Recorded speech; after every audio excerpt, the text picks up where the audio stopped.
Europe में एक दार्शनिक हुए थे, बहुत प्रसिद्ध दार्शनिक, गुरजेफ नाम था उनका। तो उनको जैसे यहाँ सरपंच साहब ने बुलाया ना, वैसे उनको भाषण देने के लिए बुलाया गया। तो उन्होंने 2 बजे का टाइम था दिन का, 2 बजे से 1 घंटा लेट हो गए, गए नहीं।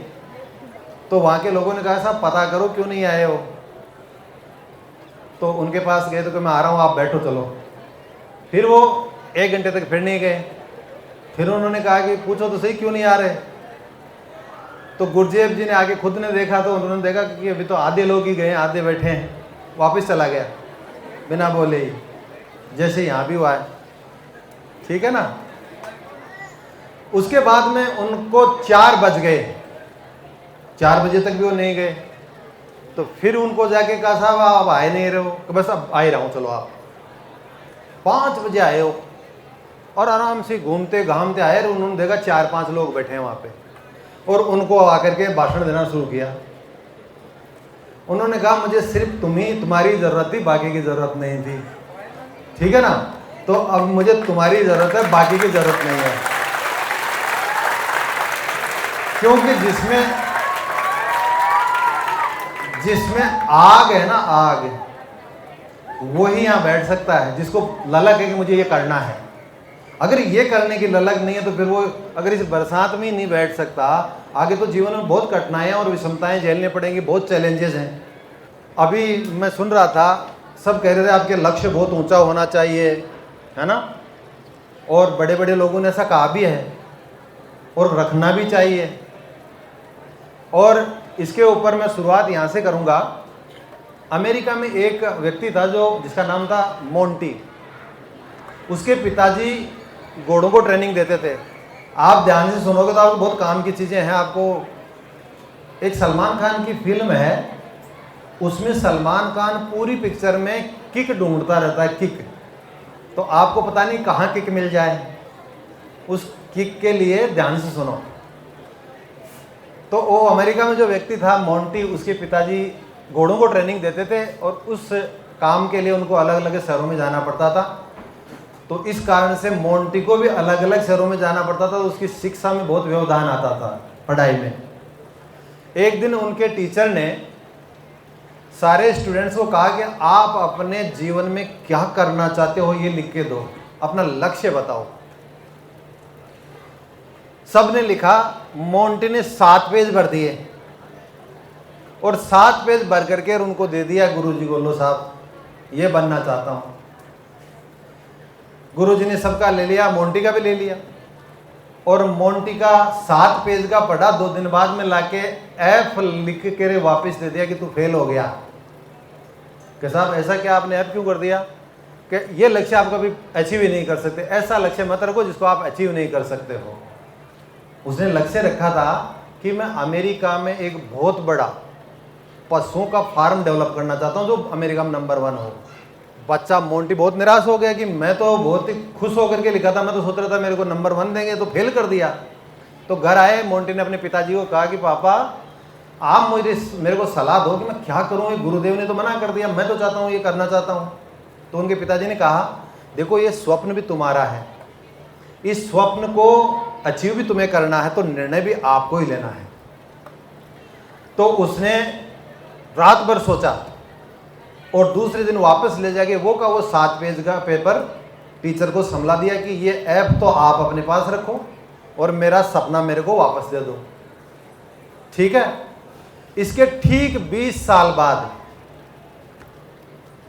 एक मोंटी रॉबर्ट्स नाम का व्यक्ति था, उसने उसी टीचर को अपने घोड़े के फार्म हाउस पे बुलाया जो 200 एकड़ में फैला हुआ था। 1 एकड़ 2.5 बीघा के बराबर होते, करीब 500 बीघा जमीन का फार्म हाउस था, और उसमें 4000 स्क्वायर फीट का मकान बना हुआ था, बहुत शानदार पैलेसियल बिल्डिंग। उसमें उसको आमंत्रित किया कि आप मेरे घोड़े के फार्म को देखो। वो टीचर जब आया तो वो पहचान नहीं पाया कि ये वही मोंटी है जिसको मैंने कहा था कि ये अचीव नहीं कर सकते आप गोल को।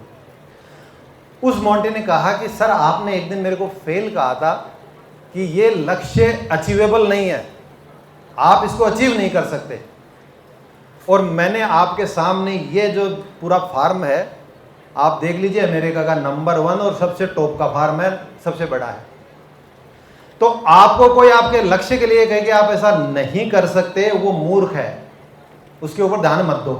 अभी एक स्टूडेंट पूछ रही थी कि हमें बहुत ताने देते हैं लोग, सबको देते हैं, मेरे को भी देते थे, सबको देंगे, इस दुनिया में जो आया उसको ताने सुनने पड़ेंगे। अब डिपेंड आपके ऊपर करता है कि आप उस ताने को अपने निर्माण में लगाते हो या अपने विनाश में लगाते हो। अगर आप घबरा जाओगे, उनकी बातों पे ध्यान दे करके उन्हीं को सोचते रहोगे, तो आप आगे नहीं बढ़ पाओगे। और उस ताने को लेकर के आलमीरा में रख लो, और जब भी खोलो उसको याद करो कि हाँ उसने ये कहा था, इसको बताना है। अभी रेनवाल में भी हमने एक सेमिनार की थी, वहाँ एक तहसीलदार जी आए थे, वो कह रहे थे कि यहाँ लोग राजस्थान में खुद के लिए तो बनना ही पड़ता है बड़ा आदमी, दूसरे की खाज मेटने के लिए भी बनना पड़ता है ना। तो दूसरे की खाज मेटने के लिए भी आपको बनना है। अपना लक्ष्य, भारत के बहुत बड़े उद्योगपति हैं अजीम प्रेम जी, उन्होंने कहा अगर if people do not laugh on your dreams, अगर लोग आपके सपने पे हंसते नहीं है तो मान के चलो आपका सपना ठीक नहीं है। तो आप ऐसा सपना रखो जिसको अचीव करने के लिए, जिसके लिए निकले हो। लोग कहें ऐसा कैसे हो सकता है, ऐसे तो कर ही नहीं सकती है, कर ही नहीं सकता, और आप उसको करके बताएं किया जा सकता है, बहुत कुछ संभव है, सब कुछ संभव है, लोगों ने किया है। आपके हाथ में मोबाइल है ना सबके पास, घबराते क्यों, होना चाहिए, काम की मशीन है, अपना नौकर है, सबसे बढ़िया। लेकिन आज से 50 साल पहले किसने सोचा था इस चीज़ के लिए कि ऐसा मोबाइल भी, कोई मशीन भी हाथ में होगी जिसमें सारी दुनिया रहेगी। लेकिन सफल हो गए ना, ऐसा कर दिया लोगों ने। असंभव कुछ भी नहीं है। मोंटी की बात को ध्यान में रखो, लक्ष्य ऊंचा निर्धारित करो, लेकिन लक्ष्य निर्धारण के समय 2 चीज़ों का जरूर ध्यान रखना।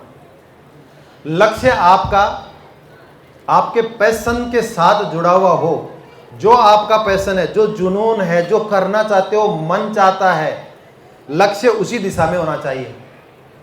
अगर आपके जुनून, आपका मन तो कुछ कहता है कि ब्यूटी पार्लर कर लें, और तैयारी कर रहे हो आईएएस बनने की, तो बैठेगा नहीं मामला, कन्फ्लिक्ट हो जाएगा, दोनों में लड़ाई चलती रहेगी। आपके दिमाग में आपका दिमाग बैटलफील्ड बन जाएगा, कुरुक्षेत्र बन जाएगा। तो सबसे पहली बात तो लक्ष्य के साथ में आपका जो पैशन है वो उस लक्ष्य की दिशा की ओर ही जाने वाला होना चाहिए। जे.आर.डी. टाटा ने ऐसा किया था। जे.आर.डी. टाटा भारत के पहले व्यक्ति थे जिनको ये पसंद आया कि मुझे विमान उड़ाना, चलाना सीखना है कि विमान कैसे चलाया जाता है। उन्होंने किया, और उन्होंने किया ही नहीं, इंडियन एयरलाइंस उस वक्त, जिस वक्त उन्होंने बनाई थी, और जब भारत स्वतंत्र हुआ था, तब भारत के जितने भी लोग एयर ट्रेवल करते थे उनमें से हर तीसरा व्यक्ति इंडियन एयरलाइंस में ट्रेवल करता था। लेकिन उनका पैशन था, उन्होंने किया और साकार किया उस सपने को। तो पैशन आपके लक्ष्य के दिशा में जाने वाला होना चाहिए, तभी आपका लक्ष्य ठीक रहेगा, नहीं तो गड़बड़ हो जाएगी। दूसरा, आपका लक्ष्य ऐसा होना चाहिए जो आपकी कोर कॉम्पिटेंस, मतलब जो आपकी ताकत है ना, आप अपने आप को पहचानो। पहले अपने आप को, खुद को स्टडी करो, आप किताबों को बाद में करना। आप ये देखो कि आप किस चीज़ में अच्छे हो, आप क्या अच्छा कर सकते हो। जरूरी नहीं कि आपको IAS, RAS, IPS, SP, DSP बनो। आपको लगता है कि आप अच्छा व्यवसाय कर सकते हो तो करो, उसके ऊपर काम करो। लेकिन आपकी कोर कॉम्पिटेंस आपको पता करनी है कि आप क्या कर सकते हो, अच्छा किस चीज़ में आप बेस्ट बन सकते हो। उस चीज़ को ध्यान रख करके अपना लक्ष्य तय करो। ये दूसरी इंपॉर्टेंट रिक्वायरमेंट है लक्ष्य तय करने के लिए। ऐसे नहीं साहब आए थे काला डराम, वो कह के गए थे आईएएस की तैयारी करो, हमने शुरू कर दी, ऐसा नहीं। आईएएस के लिए नहीं आए हम आए हैं आपके जीवन निर्माण के लिए, कि आपको जो अच्छा लगता है आपके जीवन में उस पर वर्क करें। आराम से बैठ के इत्मीनान से अपना आत्मविश्लेषण करें कि आपके पास क्या चीज़ अच्छी है। अगर आप बोलना अच्छा जानते हैं तो उस फील्ड को एक्सप्लोर करें। अगर आप में ऐसा है कि हाँ बैठ करके मैं 24 घंटे भी लगातार पढ़ सकता हूँ या पढ़ सकते हो, पढ़ाई करें, अच्छी कॉम्पिटिटिव एग्जाम्स की तैयारी करें या और कोई तैयारी करें। आपको लगता है कि आप व्यवसाय अच्छा कर पाएंगे, आप एडवोकेट अच्छा बन पाएंगे, तो आप उसके ऊपर वर्क करें। कहने का मतलब यह है कि लक्ष्य निर्धारण पहली रिक्वायरमेंट है आपके भविष्य के लिए, जो डेस्टिनी आपकी बनी है। और उस लक्ष्य का निर्धारण आपके पैशन और कोर कॉम्पिटेंस को देके करें। और अभी आप बहुत लेट हो चुके हैं वैसे, अगर अभी तक लक्ष्य तय नहीं किया तो बहुत लेट हो गए हैं। जितना जल्दी हो सके लक्ष्य तय कर लें। अधिकांश स्टूडेंट सोचते हैं ग्रेजुएट हो जाएं उसके बाद में देखेंगे, गलत है। क्योंकि जितने भी सफल और महान लोग हुए हैं उन्होंने अपने बचपन में तय कर लिया था कि मैं करना क्या है। आपको भी कर लेना चाहिए अगर नहीं किया तो। मुझे आशा है आपने कर लिया होगा, इसीलिए यहाँ आए हो। हाथ खड़ा करें जिन्होंने कर रखा है। इसका मतलब तो बहुत लोगों को अभी करना शेष है, हैं? मैं सही कह रहा हूँ, बहुत लेट हो रहे हो। मैंने भी बहुत लेट शुरू किया था क्योंकि मुझे पता ही नहीं था आरएस क्या होता है। जब मैं कॉलेज में गया, सेकेंड ईयर में था, तब जाके पता लगा कि आरएस का फुल फॉर्म क्या होता है। और वहाँ एक स्टूडेंट थे जो आरएस की तैयारी कर रहे थे, उसको सब कहते थे आरएस की तैयारी कर रहा हूँ। मैं सोचा ये क्या चीज़ होती है, सब लोग कहते हैं आरएस की तैयारी कर, कोई तोप होती है क्या, कोई बड़ी चीज़ होती है क्या। तो हमने भी ग्रेजुएशन करते ही एक बार मैंने कहा पता करते थे कि कैसी का एग्ज़ाम होते हैं। एग्ज़ाम लिखा, प्रीलिम्स में पास हो गए, मेंस में बैठने लायक हो गए। तो ये मन में हो गया कि खूब अपन तो इंटेलिजेंट है, आराम से बन जाएंगे। दूसरा अटेम्प्ट आया, प्रीलिम्स में फेल हो गए, क्योंकि ओवर कॉन्फिडेंस हो गया ना भाई। फर्स्ट अटेम्प्ट में बिना तैयारी के अगर आप आरएस क्लियर कर लेते तो आप में भी आ जाएगा। होता है। भगवान रावण ने भी यही कहा है कि जब आपके पास कोई पद प्रतिष्ठा आ जाती है तो इस दुनिया में ऐसा कोई नहीं है जिसको घमंड नहीं आता है। तो हमें भी आ गया था, फेल हो गए, धरातल पे वापस आ गए। फिर मेहनत करी दिमाग से विचार करके कि अपने पास क्या सामान है और उस सामान को कहाँ कैसे यूज कर सकते हैं। आपने इंद्रदेव को याद नहीं किया, गड़बड़ कर दी है ना। मैंने तो किया था लेकिन आपने नहीं किया, मेजोरिटी में आप हो। अब अकेले की प्रार्थना कौन सुनता है, हैं?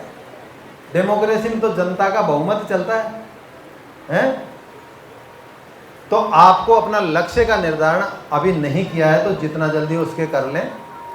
जीवन में लक्ष्य ही निर्धारित करेगा आपका कि आप जाएंगे कहाँ और किस मार्ग से जाएंगे। आपका रास्ते का निर्धारण लक्ष्य से होने वाला है। अदरवाइज तो आप किसी भी रास्ते पे चले जाओगे तो लक्ष्य नहीं मिलेगा। तो लक्ष्य का निर्धारण इसलिए कह रहा हूँ मैं, साइकिल आप लोग सब जानते हैं, किसी ने अधिकतर ने चलाई भी होगी और अब भी चलाते होंगे। इस साइकिल से इतना बढ़िया लेसन मिल सकता है जिंदगी का, आप सोच नहीं सकते। साइकिल का पीछे वाला टायर देखा है, पूरा पावर उससे मिलता है ना। जब पेडल देते हैं तो पूरी पावर पीछे वाले टायर से ही चलती है ना। लेकिन अगर आगे वाला टायर दिशा सही नहीं हो तो खाए में ले जाएगा। तो आपको पहले अगले वाले टायर को ठीक दिशा में करना जरूरी है, वो लक्ष्य है आपका। उस लक्ष्य को निर्धारित करके फिर पैडल मारो कि जाना कहाँ है। अगर आपको जयपुर जाना है और बदाल की तरफ अगर मुंह कर लिया तो जयपुर कभी नहीं पहुंचोगे। यही आपकी पढ़ाई पे लागू होता है। अगर आपने लक्ष्य आरएस का किया तो फिर पढ़ाई आरएस की ही करनी है। क्या पढ़ना है वो आरएस के हिसाब से पढ़ना है। अभी पूछ रहे थे कि आरएस के लिए कब तैयारी शुरू करें और क्या पढ़ें, कैसे पढ़ें, कैसे लिखें उत्तर। ये बहुत बड़ी समस्या, यक्ष प्रश्न रहता है सबके सामने। इस किताब में मैंने आपके सारे प्रश्नों का जवाब लिखा है और आप इसको जाकर के 2, 3, 4, 5, 6, 7, 10 दिन तक पढ़ो आराम से, इत्मीनान से, ठीक है ना। और इसको पढ़ते पढ़ते आपको या तो ब्रह्म ज्ञान हो जाएगा, नहीं हो तो दोबारा पढ़ना। दूसरी बार में पूरा विश्वास है हो जाएगा। लेकिन कुछ और भी ऐसे लोग हैं जो बहुत हार्ड कोर केसेज हैं जिनको 2 बार से काम नहीं चलेगा डोज का, तीसरी बार करना पड़ेगा। लेकिन तीसरी बार तक 100% को ज्ञान चक्षु खुल जाएगा कि ये क्या कहना चाहता है ये व्यक्ति और मुझे क्या करना है और कैसे करना है। आरएस की तैयारी के लिए कौन सी किताब पढ़नी है, अगर आप स्टूडेंट हैं पढ़ाई कर रहे हो तो कैसे करनी है, इसमें लिखा हुआ है। स्पेसिफिक लिखी हुई है, याद कैसे रखा जाए, साइंटिफिक चीज़ें बताइए। कोई हवा में बात नहीं की गई वैज्ञानिक प्रयोगों से प्रमाणित चीज़ें डाली हैं मैंने। जिन्होंने इस चीज़ को आजमाया है वो सफल हुए हैं। नहीं आजमाएंगे तो हम भी सफल नहीं होंगे, और आजमा लेंगे तो निश्चित रूप से आप में से तय है, आप तो बैठे हो ना, 10% लोग ही सफल होंगे अपने जीवन में। ये बिटर ट्रूथ है। उसका कारण है, देखो ज्ञान देने के लिए तो बहुत है, लेकिन उस ज्ञान को आत्मसात करके उस रास्ते पे चलने वाले कितने आप में से? हाथ खड़ा करें कि साहब हम हिम्मत कर सकते हैं। ये वो मार्ग है जिसपे दृढ़ संकल्प चाहिए। अगर जीवन में अच्छा बनना है, आगे बढ़ना है, आप सब चाहते हो पैसा कमाना, कोई भी नहीं होगा जिसको पैसा नहीं चाहिए, सबको चाहिए ना, बिना किसी अपवाद के सबको चाहिए। सबको अच्छी पोस्ट चाहिए बिना किसी अपवाद के। सबको पावर चाहिए, लोग सलूट करें, बत्ती की गाड़ी मिले, सबको चाहिए। और सबको प्रसिद्धि भी चाहिए, लोग जाने, है ना। आप ये भी चाहते हो कि कुछ आप भी लोगों के लिए करो। आप ये भी चाहते हो कि अच्छा व्यक्ति यानी कि अच्छी महिला या अच्छे पुरुष से शादी हो, बच्चे हो, सब चाहते हो। कोई ऐसा नहीं है जो नहीं चाहता संतान, सब चाहते हो। हंसने की बात नहीं है, बहुत इंपॉर्टेंट चीजें, लाइफ के इंपॉर्टेंट डिसीजन से है। इनको हंस करके आप टाल नहीं सकते, इनसे मुंह नहीं मोड़ सकते, ये फैक्ट है। हर व्यक्ति चाहता है, और हर व्यक्ति ये चाहता है कि स्थायी हमेशा खुशी मिलती रहे उसको। आप में से कोई दुखी रहना चाहता है? अब ये सारी चीज चाहते हो आप, और प्रकृति का नियम ये है कि मुफ्त में कुछ नहीं मिलता। मिलता है क्या? तो मेहनत करनी पड़ेगी। आपको कोई भी चीज चाहिए, मार्केट में जाते हो तो हर चीज का कोई ना कोई मूल्य होता है।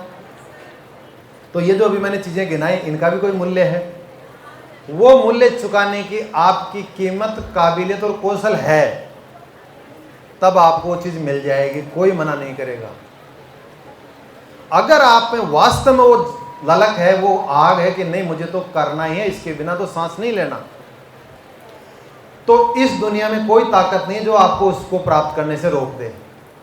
डिपेंड आपके ऊपर करेगा। ये निर्णय भी आपका है, ये मेहनत भी आपकी है, और इसका फल भी आपको ही मिलेगा, दूसरा कोई नहीं ले जा सकता। आपको कहने वाले ये भी कहेंगे साहब पैसे वालों का सिलेक्शन होता है, नकल करने वालों का सिलेक्शन होता है। ये धारणा आज से 30 साल पहले मेरी भी ये थी, लेकिन ऐसा नहीं होता है, ऐसा नहीं होता है। मैं सही बता रहा हूँ आपको, इन चीज़ों पे ध्यान मत दिया करो, ये अफवाहें हैं। आपको सिर्फ एक पोस्ट चाहिए, एक ही चाहिए ना, कोई 2 पोस्ट चाहता है क्या? 2 नौकरी एक साथ नहीं कर सकते, एक पोस्ट चाहिए। और मैं गारंटी के साथ कहता हूँ उस पोस्ट के लिए आपको फ्री में सिलेक्शन होगा, बस आप मेहनत कर लें। करोगे ना? तो इस चीज़ को दिमाग से निकाल दो कि पैसे वाले का, अप्रोच वाले का ही सिलेक्शन होता है। क्योंकि अभी तक जो आपको बोल के गए वो सारे इसके सारे ऐसे वीडियो साहब यहाँ बैठे हैं जिन्होंने कोई पैसा नहीं दिया, कोई सिफारिश नहीं करवाई, सिर्फ पढ़ करके मेहनत करके आए हैं। इसलिए इस चीज़ को क्लियर कर लें कि ये चीज़ें अचीव की जा सकते हैं, इनमें ऐसा कुछ भी नहीं है जो अचीव नहीं किया जा सकता, बस आपको मूल्य चुकाना है। और मूल्य चुकाने के लिए मैं जो लक्ष्य की बात कर रहा था, उसी लक्ष्य को आगे बढ़ने के लिए विवेकानंद जी की बातें आप सब पढ़ते होंगे। विवेकानंद जी को मैं मानता हूँ, इतना तो मैं विश्वास कर ही सकता हूँ कि हमारे नई पीढ़ी, नौजवान पीढ़ी हो तो विवेकानंद जी को तो पढ़ती होगी। पढ़ते हो? क्या पढ़ते हो? विवेकानंद जी की कौन सी किताब पढ़ी? विवेकानंद जी की पूरी जो उन्होंने जो कुछ कहा है, लिखा है, कितनी किताबों में संकलित है, बता सकते हो? ये पता नहीं है ना। विवेकानंद जी का ये कहना है कि आपका गोल है, उस गोल के साथ में प्लानिंग इक्वली इंपॉर्टेंट है। आपको निश्चित कर लिया कि मुझे चार्टेड अकाउंटेंट बनना है, तो उस चार्टेड अकाउंटेंट बनने के लिए आपको प्लान करना पड़ेगा कि उसके लिए क्या करेंगे, तब चार्टेड अकाउंटेंट बनेंगे। अगर आपको लगता है कि मुझे कंप्यूटर इंजीनियर बनना है, तो आपको प्लान करना पड़ेगा। अगर आपको डॉक्टर बनना है तो प्लान करना पड़ेगा। अगर आपको एसपी बनना तो प्लान करना पड़ेगा कि कैसे करें। और वो प्लानिंग होगी जब आपको नॉलेज होगा। नॉलेज किताबों का ही नहीं, उस पद का, उस जगह का जहाँ पे आप जाना चाहते हो। और उस नॉलेज को अप्लाई करके आप प्लान करें, और प्लान ऐसा हो, स्मार्ट प्लान हो। स्मार्ट प्लान, अभी बात कर रहे थे ना कि स्मार्टली प्ले करना है, स्मार्टली खेलना है, स्मार्टली आंसर करना है। स्मार्ट का मतलब होता है स्पेसिफिक होना चाहिए आपका। स्मार्ट का फुल फॉर्म बता रहा हूँ। स्मार्ट, वैसे स्मार्ट तो है ही है, स्मार्ट का भी मतलब है कि आपका जो प्लान स्मार्ट कैसे हो, गोल स्मार्ट कैसे हो, स्पेसिफिक होना चाहिए, क्लियर कट पता होना चाहिए, ये करना है, बिल्कुल क्लियर कट, और ये करना है, इस रास्ते से जाके प्राप्त करना है, ये क्लैरिटी होनी चाहिए।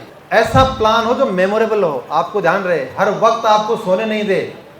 अचीवेबल होना चाहिए प्लान, और अचीवेबल तब आप पता करोगे कि आपकी कॉम्पिटेंसी क्या है, आपका पैशन क्या है, उनसे पता करोगे आप। समझ रहे हो क्या स्मार्ट का मतलब? अभी तो स्मार्ट बता के गए कि स्मार्टली आपको आंसर करना है, स्मार्टली बोलना है, स्मार्टली पढ़ना है। ये स्मार्ट के फुल फॉर्म बता रहा हूं मैं। स्पेसिफिक हो, मेमोरेबल हो, अचीवेबल हो। आर, स्मार्ट में आर क्या है? अब गूगल करके देखना है इसको, ठीक है ना। और टी का है टाइम बाउंड होना चाहिए, टाइम मैनर में आप अचीव कर सको। तो आपका जो गोल है उसके अनुसार आपकी प्लानिंग बहुत इंपॉर्टेंट है। अगर प्लानिंग नहीं करोगे तो सिर्फ गोल से कुछ नहीं होने वाला है। जितने भी महान सफलतम लोग हैं उनकी प्लानिंग होती है। रतन टाटा को जानते हो आप, भारत का सबसे अच्छा इंडस्ट्रियलिस्ट है। उन्होंने एक बार कई भारत की जो टॉप कंपनीज हैं उनके सीईओज की मीटिंग थी। उस मीटिंग में टाटा ने पूछा कि किसी भी बिजनेस को या किसी भी क्षेत्र में सफल होने के लिए सबसे महत्वपूर्ण एलिमेंट क्या है, क्या फैक्टर है जो जिसके कारण आप सफल बन सकते हैं, अन्यथा नहीं हो सकते।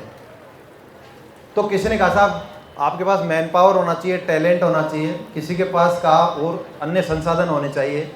किसी का कहना था कि साहब आपके पास अच्छा सीईओ होना चाहिए कंपनी का, एचआर अच्छा होना चाहिए, पीआर अच्छा होना चाहिए। लेकिन रतन टाटा ने कहा ये सारी चीजें एक तरफ है, लेकिन प्लानिंग एक ऐसी चीज है जो नहीं होगी तो कोई भी स्कीम आपकी सक्सेस नहीं हो सकती। आप कुछ भी प्लान कर लें, कितने रिसोर्सेज दे दें, अगर वो ऑर्गेनाइज्ड नहीं है, प्लान्ड वे में यूज नहीं कर सकते आप उनका, अगर आपको पता नहीं है कैसे यूज किया जाए, आप आगे नहीं जा सकते, सफलता नहीं प्राप्त कर सकते। आपका गोल ऐसा हो जिसको प्राप्त करने के लिए प्लान आपका बिल्कुल क्लियर कट हो कि मुझे इस गोल पे जाने के लिए ये रास्ता अपनाना है, ये पढ़ाई करनी है और स्मार्टली पढ़ाई करनी है। पढ़ने के लिए, ज्ञान के लिए इतनी किताबें, इतने रिसोर्सेज हैं कि एक सब्जेक्ट पे, एक टॉपिक पे पूरा जीवन लगा दो तो भी खत्म नहीं होने वाला है। स्मार्ट स्टडी यही है कि उस टॉपिक के बारे में पूर्व की परीक्षाओं में किस गहराई तक प्रश्न पूछा गया है और किस गहराई तक और कितना विस्तृत मुझे अध्ययन करना है, ये आपको पता होना चाहिए। ये पता कर करके आप पढ़ाई कर लेंगे तो आपकी स्मार्ट स्टडी हो जाएगी। आप सीमित रहोगे कि मुझे यहाँ तक ही पढ़ना है, इससे ज़्यादा नहीं जानना। और ये भी मान के चलो कि आपको 100% नंबर नहीं लाने हैं। ना कोई ला पाया है कॉम्पिटिटिव एग्जाम में, हाँ उसमें आता है, ये जो इंजीनियरिंग में टेस्ट होते हैं उसमें 100 में से 100 आ जाते हैं नंबर। एग्जाम्स में नहीं आते, कॉम्पिटिटिव एग्जाम्स में नहीं आते जिससे नौकरी लगती है, क्योंकि पेपर इसी तरह का बनाया जाता है कि आप उसको अटेम्प्ट भी पूरा नहीं कर पाते, टाइम ही नहीं मिल पाता, इसलिए आप पूरे में से पूरे नहीं ला सकते। लेकिन जो बाकी स्टूडेंट लिख रहे हैं उनमें आप बेहतर हो, ऐसा आपको करना है। तो आप किसी चीज़ के मास्टर बनने की कोशिश करोगे, हर टॉपिक पे मास्टरी हो, संभव नहीं है। आपको हर टॉपिक का ज्ञान होना चाहिए और एक सीमा तक ज्ञान होना जरूरी है। हर टॉपिक के अगर आप सोचते हो कि स्पेशलिस्ट बन जाएं और फिर एग्जाम लिखें तो जीवन कम पड़ जाएगा। मेहनत इतनी स्मार्टली करो, यही स्मार्टली मेहनत करना और लिखना होता है कि जो चाहिए बस उतना ही, उससे ज़्यादा नहीं, ना उससे कम। उसी दायरे में लिखना है, उसी दायरे में पढ़ना है, उसी दायरे में सोना, उठना, बैठना, चलना फिरना है। ये आपका एक व्यवस्थित डिसिप्लिन्ड लाइफ है 5 साल की। ये जो यहाँ बैठे हैं सिर्फ 5 साल अच्छा मेहनत कर लो। किसी को 1 साल में काम बन जाएगा, किसी का 2 में बनेगा, किसी का 3 में, किसी का 4 में, किसी का 5 में, लेकिन बन जाएगा अगर आप करेंगे तो। आपको सिर्फ 5 साल का टारगेट लेके चलना है कि मुझे 5 साल में किसी भी हाल में ये लक्ष्य प्राप्त करना है और अपना 100% दें। शेर जब शिकार करता है तो चाहे हाथी का करो चाहे चूहे का करो, वो ये नहीं देखता चूहे का करता है तो इसको तो ऐसे पकड़ूंगा, नहीं, फुल पावर, पूरी एनर्जी, पूरा कंसंट्रेशन उस पर लगा के शिकार करता है, दोनों का बराबर, कैजुअल नहीं लेता चूहे को, और हाथी को भी वैसे ही करता है, और हाथी से डरता भी नहीं है। आपको आईएएस आरएएस हाथी लग रही होंगी, ऐसा नहीं है। जब आप बन जाओगे ना तब आपको लगे तो बहुत सिंपल है, जैसे हमें लगती है बहुत सिंपल है।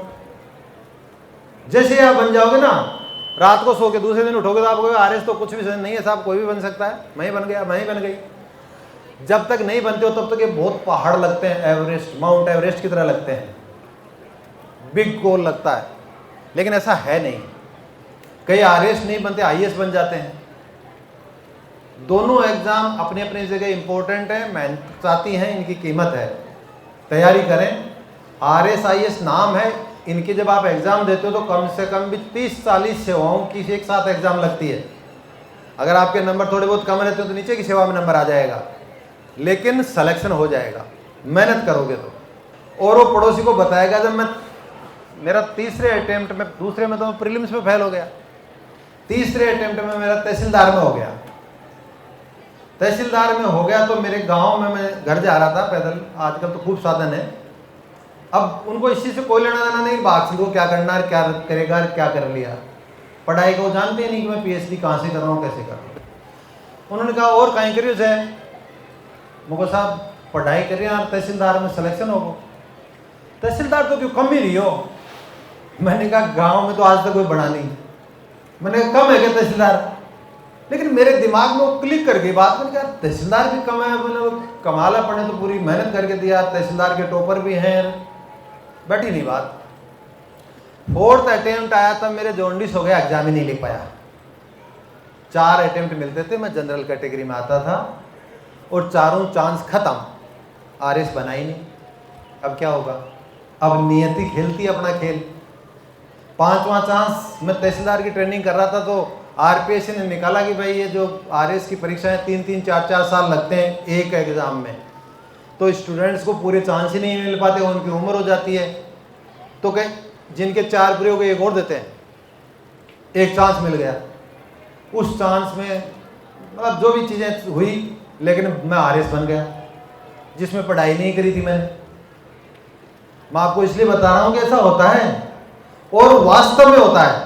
मैंने सिर्फ 21 दिन मेंस की तैयारी करी थी आरएस की, 21 दिन, मेरी शादी भी हो गई थी, मेरी धर्मपत्नी को पता है 21 दिन से ज़्यादा नहीं पढ़ी, और मेरे रियल भाई ने कहा था कि तेरा सिलेक्शन होना तो दूर की बात है, अब की बार तो पास भी नहीं हो सकता।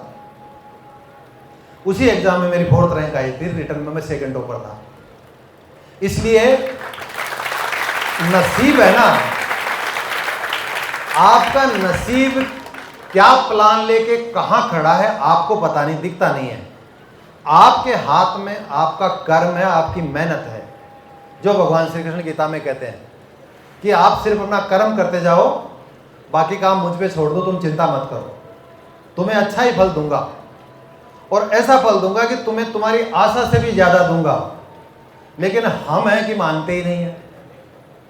हम तो पहले शर्त रखते हैं कि तू मुझे ये बनाएगा तो तेरे स्वामी करेंगे, नहीं तो नहीं करेंगे भाई। ऐसा ही होता है ना। सारे क्या करते हैं, जब घर में कोई बीमार हो जाता है तो सारे देवी देवता भूमिया जी सबको तलाश कर लेते हैं कि कहीं ढूंढ लो, जहां से भी मिले इलाज मिल जाए। और जब मिल जाता है भाई, अपने को जब कुछ मिल जाता है ना, तब हम भूल जाते हैं। मैंने भी बोली थी स्वामी हनुमान जी के 25 साल हो गए, करिए नहीं।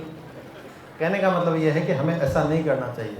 हमारे जो प्लान है ना डेस्टिनी में बहुत अच्छे हैं, ईश्वर हमसे बेटर प्लानर तो है ना, ये तो मानते हो ना आप, और अपने से ज़्यादा शक्तिमान है ये भी मानते हो, अपने से ज़्यादा नॉलेज है ये भी मानते हो कि नहीं? तो जो इतना इंटेलिजेंट व्यक्ति हो अपने लिए खराब प्लान थोड़ी बनाएगा, कभी नहीं बना सकता। ये अपन ही है जो उसको दोष देते रहते हैं कि साहब मैं तो इतनी तैयारी करी थी, मैं तो बनाया नहीं। अभी एक स्टूडेंट कह रहे साहब कोई तरीका बताओ जल्दी से हो जाए मतलब शॉर्टकट चाहिए उनको। जैसे इंटरव्यू में 5 दिन का कोर्स, 10 दिन का कोर्स करवाते हैं ना कि इंटरव्यू में आपको सफल कर देंगे, सब बेवकूफ़ बनाते हैं, कुछ नहीं होता 5 दिन में, सारा जीवन लगता है, तब जाके इंटरव्यू की तैयारी होती है।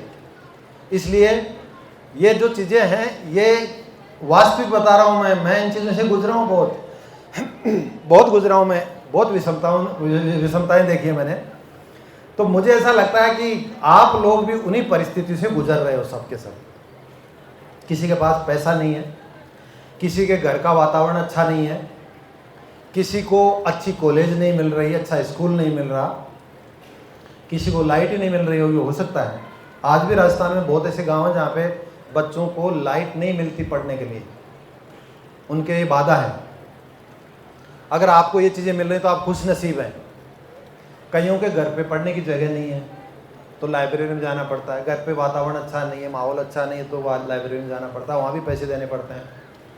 कुल मिला के जो चीज़ें आपको मिल रही है ना, उनको आप बेस्ट मान करके अपना आउटपुट दें, पूरा मेहनत करें, क्योंकि आपके घर वाले ये जो संसाधन दे रहे हैं उनके लिए अपने सपनों को, अपने सपनों की कीमत के ऊपर आपको ये संसाधन दे रहे हैं। इसलिए इन सपनों को जो आपके पेरेंट्स के हैं कि बच्चा या बच्ची आगे चल के अच्छा नाम रोशन करेंगे, पापा कहते हैं बड़ा नाम करेगा, है ना, आमिर खान की फिल्म है ना, तो आपको बड़े होकर के नाम करना है। नाम करने के लिए देखो मेहनत तो करनी पड़ेगी, मुफ्त में कुछ नहीं मिलता।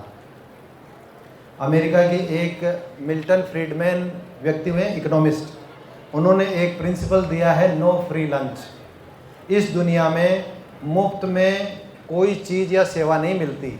अगर आपको कोई भी सेवा चाहिए, कोई भी चीज़ चाहिए, उसकी एक कीमत फिक्स है, वो कीमत दो और उसको प्राप्त करो।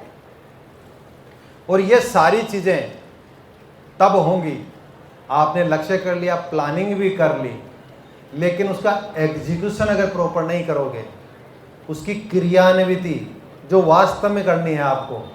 देखो प्लान कोई कर सकता है, सपने कोई भी देख सकता है, सपने देखने के ऊपर कोई रेस्ट्रिक्शन नहीं है, चाहे जो देख सकते हो आप ये भी सोच सकते हो कि हम मंगल पे जाके शादी करेंगे और वहीं रहेंगे, सोच सकते हो, फ्री हो, इसके पैसे नहीं लगते, पैसे लगते हैं एग्जीक्यूशन के। प्लान भी कर सकते हो हाँ कि ऐसा करेंगे, बट एग्जीक्यूशन इज इम्पोर्टेंट। मंगल ग्रह पे जाएगा तो सबसे पहले एलन मस्क जाएगा, आप नहीं जा पाओगे, वो इस मार्ग पे बहुत आगे चला गया है।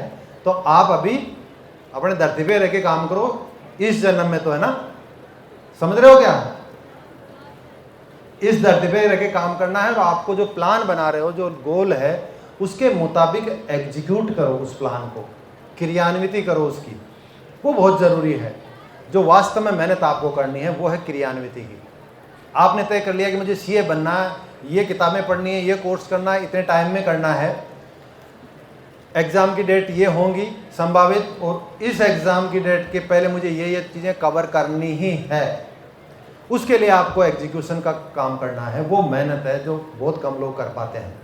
लेकिन मुझे खुशी इस बात की है कि कालाडरा के सरपंच साहब ने, शायद राजस्थान में पहले सरपंच होंगे जिन्होंने इतना खर्चा करके, लाखों रुपए लगे। आप ये मत सोच रहे कि मुफ्त में हो रहा है काम, सरपंच साहब के लाखों रुपए खर्च हुए हैं आपका भविष्य बनाने के लिए। इन्होंने मुझे कहा रेनवाल में कि साहब हमारा कालाडरा इतना बड़ा कस्बा है, इतना पुराना जगह है, आज तक कोई RSIS नहीं बना। मैंने कहा ये बात तो सही है, मेरे गांव में तो हम 4-5 हैं, मेरे बनने के बाद में और बन गए। तो ये आपके भविष्य को लेकर चिंतित हैं कि देखो इतनी बड़ी जगह है, इतनी पुरानी जगह है, और यहाँ से स्टूडेंट्स से क्या प्रॉब्लम है कि उनको उस जगह पे जाने पे रोक रही है। तो आप जो सरपंच साहब ने जो इन्वेस्टमेंट किया ना, आज इस इन्वेस्टमेंट को जाया मत जाने देना।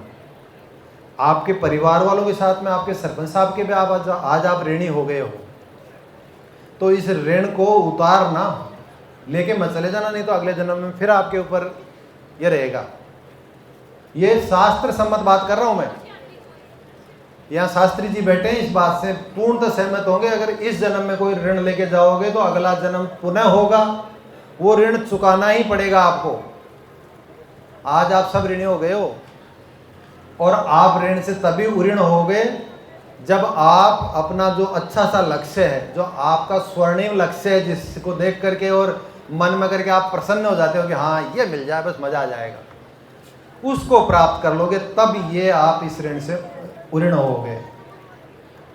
तो आपको एग्जीक्यूट करना बहुत जरूरी है, जिसमें लोग आकर के फेल हो जाते हैं, हार मान लेते हैं। जैसे अभी कह रहे थे कि साहब गिव अप कर देते हैं, साहब थक जाते हैं, निराश हो जाते हैं, डिसअपॉइंट हो जाते हैं। देखो, डिसअपॉइंट कोई ना हो इस दुनिया में, ऐसा कभी नहीं हुआ। जब कर्ण युद्ध के लिए जा रहा था तो मद्र नरेश कर्ण को कहते हैं, उनके सारथी थे, कि क्यों आपको अर्जुन का डर लग रहा है क्या? पहले तो आप बड़ी डींगे हाँकते थे। तो उन्होंने क्या जवाब दिया कि डर तो हर व्यक्ति को लगना चाहिए, लेकिन डर लगना और उस डर को पार पाना दूसरी बात है। तो मैं डर तो रहा हूं, लेकिन मैं ये देख रहा हूं कि इसे पार कैसे पाया जाए। डर करके हार मान के नहीं बैठूंगा। तो आपको डर लगना कोई स्वाभाविक क्रिया है, कोई अनोखी चीज नहीं है, सबको लगता है।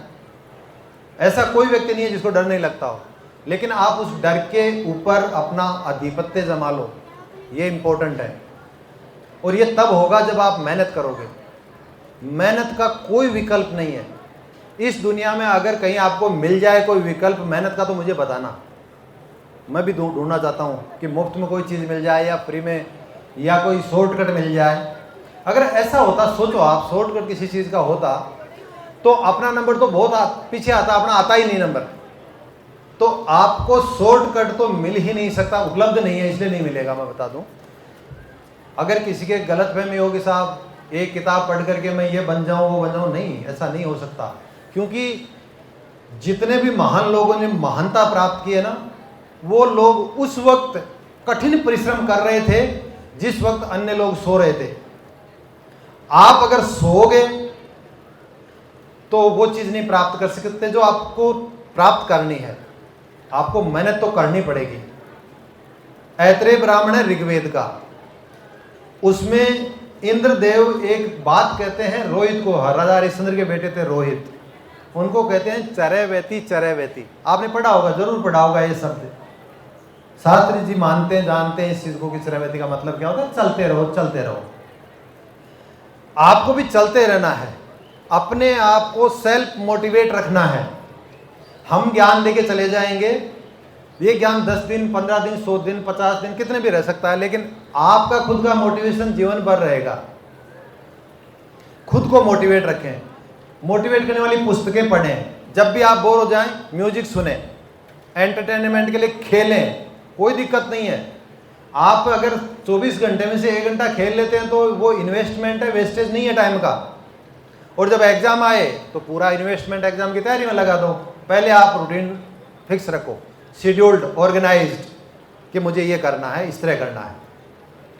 तो लाइफ को जितना आप डिसिप्लिन बनाओगे, डिसिप्लिन, व्यवस्थित, अनुशासित, उतनी जल्दी सफलता मिलेगी और उतनी अच्छी मिलेगी। यह तयशुदा है। ये मैं मेरी तरफ से नहीं कह रहा हूं, मैं तो एक कम्युनिकेटर हूं। आपको मैं बता दूं कि मैं जब ओटीएस में था, इस पोस्टिंग से पहले ओटीएस में था, तो वहाँ RSIS को ट्रेनिंग देते हैं। जो बड़े अफसर होते हैं ना, उनकी ट्रेनिंग ओटीएस में होती है जयपुर में, उनको मैं ट्रेनिंग देता था। तो मैंने वहाँ जो RS और IS के बैच आते थे उनसे मैं पूछता था, उनसे एक फार्म भरवाता था 36 बिंदुओं का, कि आप में ऐसा क्या है कि आप तो बन गए दूसरे नहीं बन पाए। और उनकी मैंने पूरी रिसर्च करी। करीब 250 ऑफिसर तो RS थे और 100 के आसपास IS ऑफिसर थे। उनमें से 6 तो टॉपर थे IS और RS के। उनका जिस्ट बता रहा हूं आपको, उन लोगों का जिस्ट बता रहा हूं जो उनका सार तत्व है ना, कि वो कैसे आगे बढ़े। इस दुनिया में सफलता के प्रिंसिपल एक समान है सबके पास, फर्क पड़ता है उनके एग्जीक्यूशन पे, लागू करने पे। आप कितनी गंभीरता से और कितने इंटेंस एफर्ट्स करते हो, उस पर डिपेंड करता है।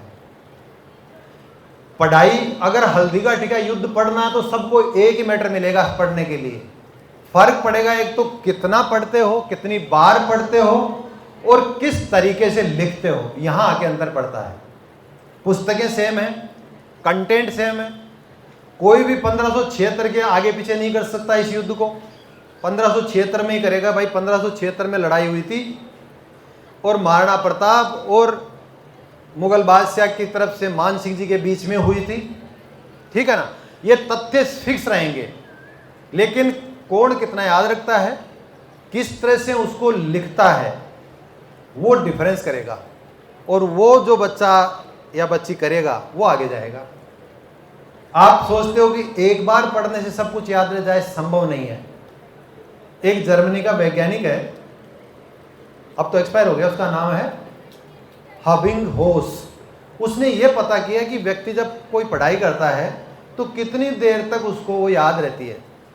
तो उसने पाया कि 47% कंटेंट पढ़ा हुआ 20 मिनट में भूल जाता है, यानी करीब 50% तो 20 मिनट बाद में साफ हो जाता है, और करीब 1 साल बाद में 95% भूल जाता है एक बार पढ़ने के बाद। एक वैज्ञानिक ने यह फॉर्मूला दिया कि आप याद अच्छा कर सकते हो अगर 6/6/6/6 फॉर्मूला फॉलो करो तो पढ़ने के 6 घंटे बाद में दोबारा रिवाइज कर लो। वो तब होगा जब नोट्स होंगे। अगर किताब को पूरी को वापस पढ़ने बैठोगे तो उसी को पढ़ते रहोगे। फिर तो 6 घंटे, 6 दिन, 6 सप्ताह और 6 महीने बाद में पढ़ लो, परमानेंट मेमोरी में चला जाएगा, फिर आपको भूलोगे नहीं। ये वैज्ञानिक कहते हैं, प्रमाणित चीजें, लोगों ने इनके ऊपर एक्सपेरिमेंट किए हैं। ऐसा आप भी कर सकते हैं और करना चाहिए। स्मार्ट स्टडी ये है, स्मार्ट प्ले। कोई भी गेम होता है उसके नियम होते हैं, स्टडी के भी अपने नियम हैं। उन नियमों को आपको फॉलो करना चाहिए और आगे बढ़ना चाहिए। अदरवाइज इस दुनिया में अब ज्ञान की कोई कमी नहीं है, चारों तरफ से बरसात हो रही है ज्ञान की। हर व्यक्ति ज्ञानी है। किसी ने कोई एग्जाम नहीं दी लेकिन आपको पूरी पीएचडी करा सकता है उस एग्जाम पे, और ज्ञान सुबह से लेकर शाम तक झाड़ देगा आपके सामने। चाहे उसको कुछ भी पता नहीं हो, लेकिन फिर भी ज्ञान जरूर देगा। तेरे को तो आईएएस बनना चाहिए, कलेक्टर ही बनना चाहिए। उसने जाना भी नहीं कि आईएएस में क्या पढ़ना पड़ता है, क्या पेपर होते हैं, कौन देता है, किस उम्र में देते हैं, कुछ पता नहीं है, लेकिन ज्ञान दे देंगे। ज्ञानियों की कोई कमी नहीं है, ज्ञानचंद भरे पड़े हैं हमारे देश में, दुनिया में, लेकिन उस ज्ञान का उपयोग करने वाले कम हैं,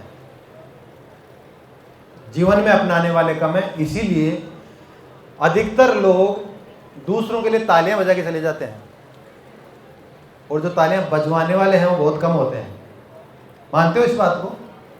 अब आप बजाने वालों में शामिल रहना चाहते हो या बजवाने वालों में? डिपेंड आपके ऊपर। अगर बजवाने वाले में आना चाहते हो और यहाँ खड़े होकर बोलना चाहते हो तो पढ़ाई तो करनी पड़ेगी, पढ़ाई करनी ही पड़ेगी। चाहे नौकरी प्राइवेट करो चाहे सरकारी करो, क्योंकि आप में से एक भी स्टूडेंट ऐसा नहीं है जो नौकरी नहीं करना चाहता। कोई है तो हाथ खड़ा करके बता दे, तो है तो बताए। मुझे नहीं लगता कोई है। मैंने आज तक 40-50 हज़ार स्टूडेंट से बात करी है, मुझे कोई ऐसा बच्चा ही नहीं मिला या अच्छी बच्ची नहीं मिली जो नौकरी नहीं करना चाहती हो या चाहता हो। हर व्यक्ति नौकरी करना चाहता है, लेकिन दुविधा है इसमें, हर व्यक्ति को नौकरी मिल नहीं सकती क्योंकि सीमित है नौकरियां। तो ये तय मान के चलो आप में से काफ़ी लोगों को और व्यवसाय भी करना पड़ेगा, तो आपके पास दूसरा प्लान भी होना चाहिए कि ये नौकरी नहीं मिलेगी तो कोई बात नहीं, पर ये कर लेंगे, ताकि आप जीवन में निराश नहीं होंगे, परेशानी नहीं होगी आपको आगे चल के। और ये सारी चीज़ें आप तब अचीव कर पाओगे, लास्ट पॉइंट है, जब आप सकारात्मक दृष्टिकोण के साथ में आगे बढ़ोगे। अगर आपका दृष्टिकोण सकारात्मक नहीं है, आप सोचोगे मेरे को तो उसने ये कह दिया, ओ पढ़बा चाली आ रहे क्यों कह दियो वो बिन तो मैं देख लूँ। अब देख लूँ, अगर तू बर्नर देखे इतना तो मजा आ जाए।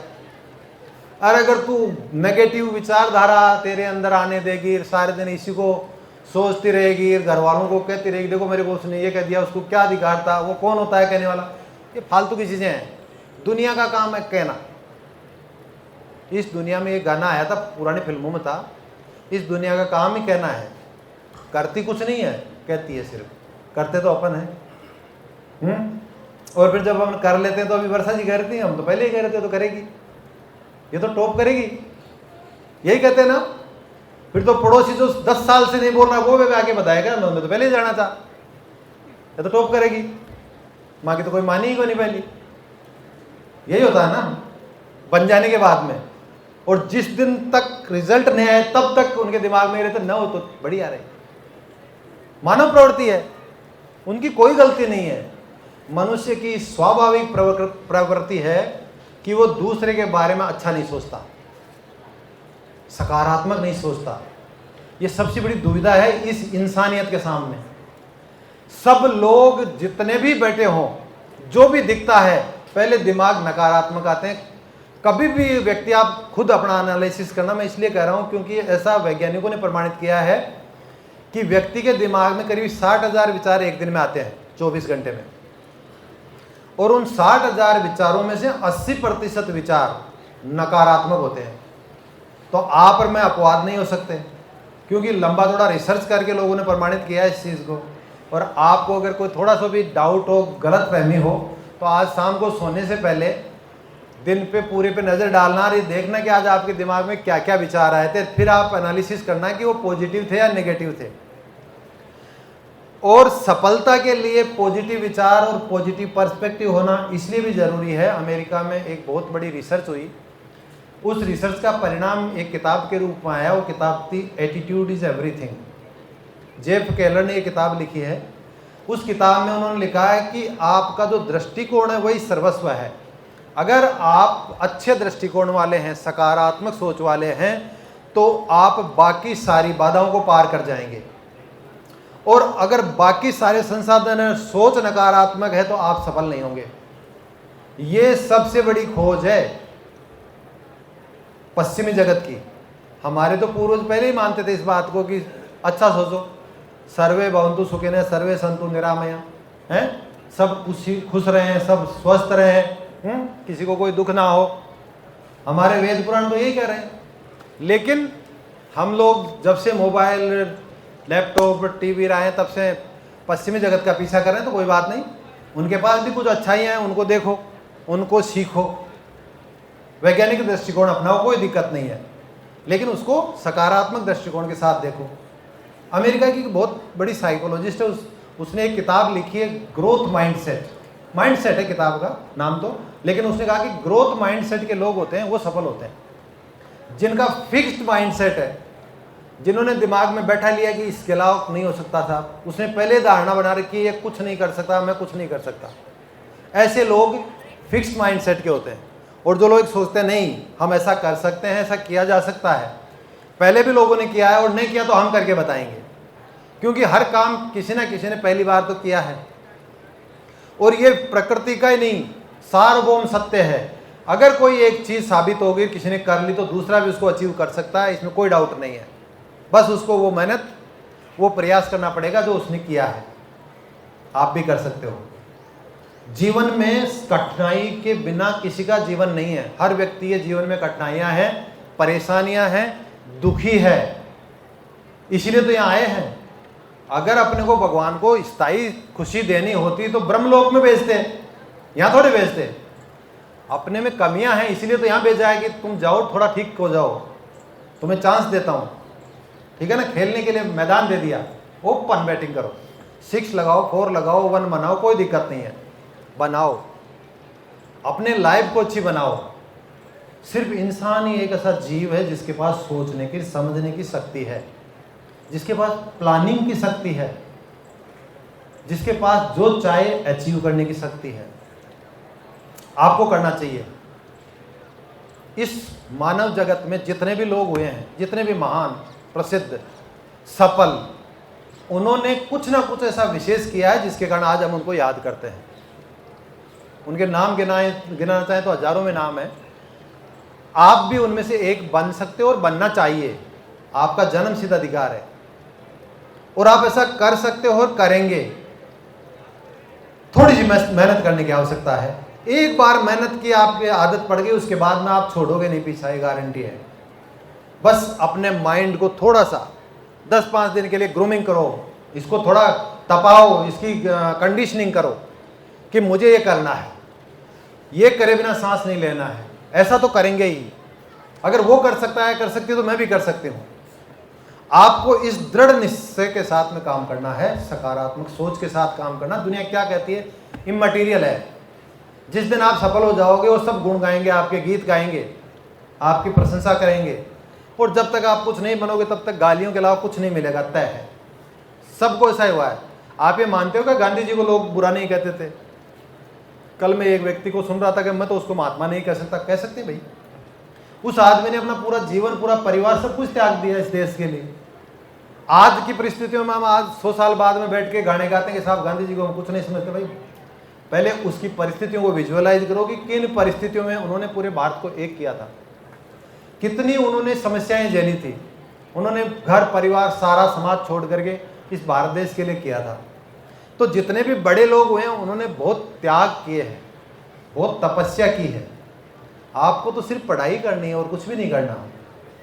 अगर आप अच्छी पढ़ाई कर लेंगे तो आपका लक्ष्य आपको मिलेगा ही, आपके पास आ जाएगा। हालांकि नकारात्मक रूप में लिखा हुआ, लेकिन तुलसीदास जी ने रामचरितमानस में लिखा है, तुलसी जसी भवतव्यता तैसी मिलहि सहाय, आपनो आवई ताहि पही ताहि तहां ले जाए। ये रावण के पूर्व जन्म की कथा के प्रसंग में आता है। उसमें तुलसीदास जी कहते हैं कि जो नियति में लिखा होता है, आपकी नियति में, वो या तो आप उसके पास चले जाते हो और आप नहीं जाते तो नियति चल के आप तक आ जाती है, हो जाता है वो। तो ये हर व्यक्ति के साथ लागू है। लेकिन आप ये मत सोच लेना कि साहब नियति में लिखा होगा तो फिर बन ही जाएंगे ना, पढ़ाई की क्या जरूरत है। क्या पता नियति में यही लिखा हो कि पढ़ोगे तभी बनोगे। जब भीष्म द्रोणाचार्य जी जो थे, भीष्म जी जब तीरों की सैया पे लेटे हुए थे, तब युधिष्ठिर ने प्रश्न किया कि पितामह मुझे एक चीज़ बताओ, बड़ा संदेह और संशय है इस दुनिया में। कुछ लोग कहते हैं कि नियति इंपॉर्टेंट है, कुछ लोग कहते हैं कर्म इंपॉर्टेंट है, कौन सा ज़्यादा इंपॉर्टेंट है। उन्होंने कहा दोनों बराबर महत्व पर रखते हैं, दोनों का बराबर महत्व है। अगर आप सिर्फ नियति के भरोसे रहोगे, कर्म नहीं करोगे, तो आपका भविष्य अंधकार में है। और अगर सिर्फ कर्म करोगे और नियति का ध्यान नहीं रखोगे, नियति को आप बदल सकते हो अपने कर्म से, ऐसा हमारे धर्मशास्त्र कहते हैं। So you can do it, असंभव कुछ नहीं है। नियति आपका निर्माण करती है, आपका कर्म, ऐसा हमारे धर्मशास्त्र कहते हैं कि आप अपने भाग्य के निर्माता स्वयं हैं। विवेकानंद जी ने जगह जगह कहा है इस बात को कि मनुष्य अपने स्वयं का भाग्य का निर्माता है। आप अपने भाग्य का निर्माण करते हैं। आज जो कर रहे हैं वो आपका भविष्य का निर्माण कर रहा है। आज जैसे आप हैं वो आपके पूर्व समय से निर्धारित हुआ है।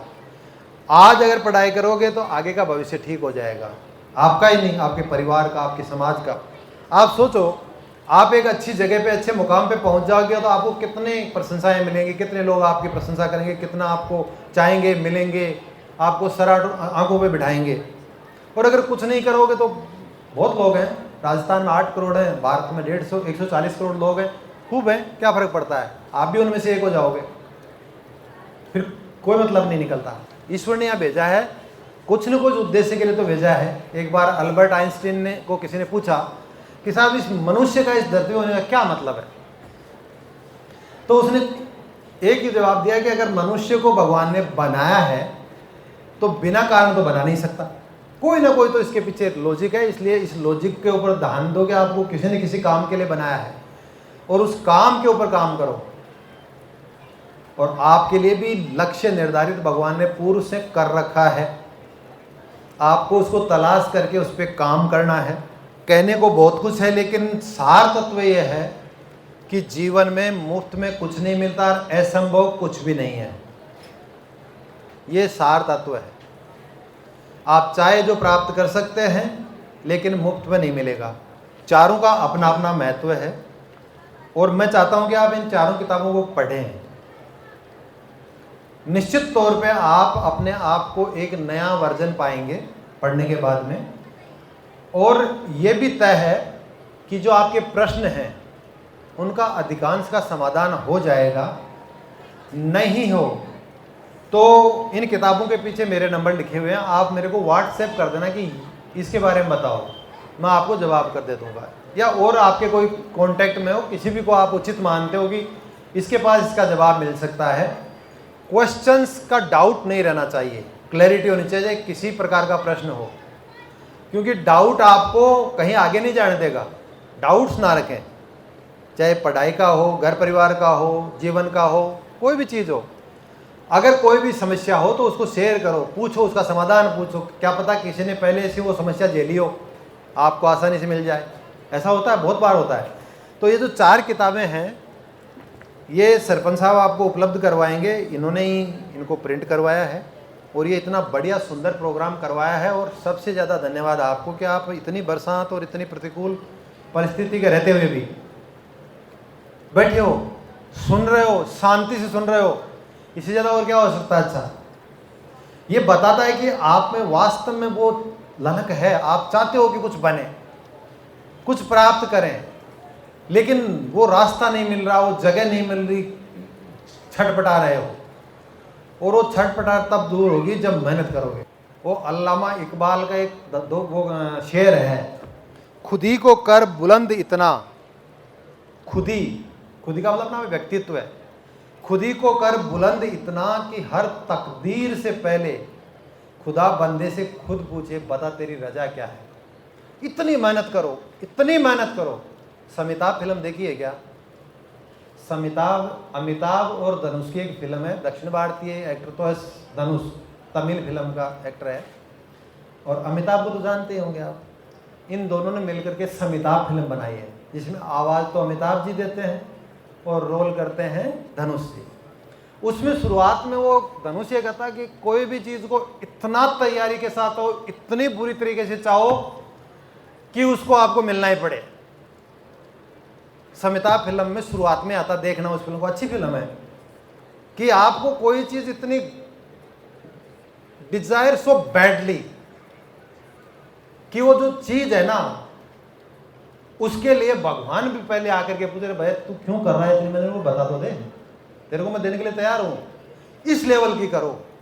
इसलिए अल्लामा इकबाल ने कहा है, खुदी को कर बुलंद इतना कि हर तकदीर से पहले खुदा बंदे से खुद पूछे बता तेरी रजा क्या है, इच्छा क्या है तेरी, क्यों कर रहा है इतनी मेहनत। पहले आपने महाभारत और रामायण देखी होगी, उसमें लोग तपस्या करते हैं, फिर कभी तो ब्रह्मदेव प्रकट होते हैं, कभी भगवान शिव प्रकट होते हैं, कभी भगवान विष्णु प्रकट होते हैं और वो कहते हैं बता तेरी तपस्या से खुश हूँ, क्या चाहिए। तो आप भी तपस्या करो तो भगवान अपने आप आकर के पूछेगा क्या चाहिए, आप कहो ये चाहिए प्रभु, तो वो दे देंगे आपको। वास्तव में देते हैं, ऐसा होता है। मैं सही कह रहा हूं आपको, विश्वास करना, क्योंकि संशय करने वाला व्यक्ति आगे नहीं बढ़ पाता है।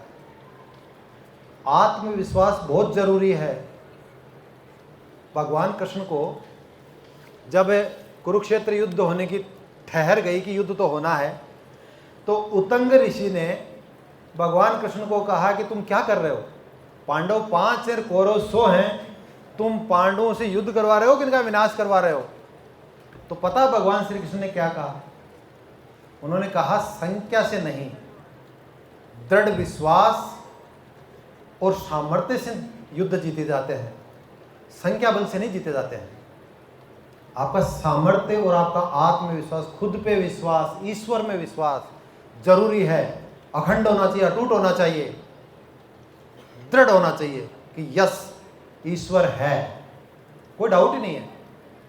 चारों तरफ देखोगे तो आपको पता लगेगा कि वास्तव में ऐसी चीजें कोई बिना किसी सर्वशक्तिमान के बन नहीं सकती, हो नहीं सकती, चल नहीं सकती, संचालित नहीं हो सकती।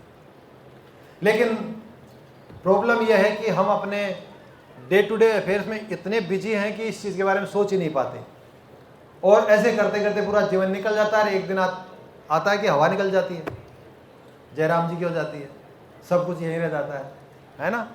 तो जब तक वो हवा निकले तब तक कर लो कुछ, ठीक है ना। हेलो, सो तो नहीं गए?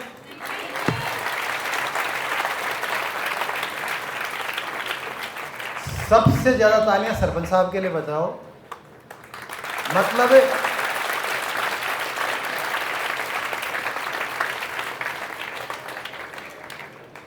एक तो होता है प्रोएक्टिव, एक होता है एक्टिव, और एक होता है पैसिव।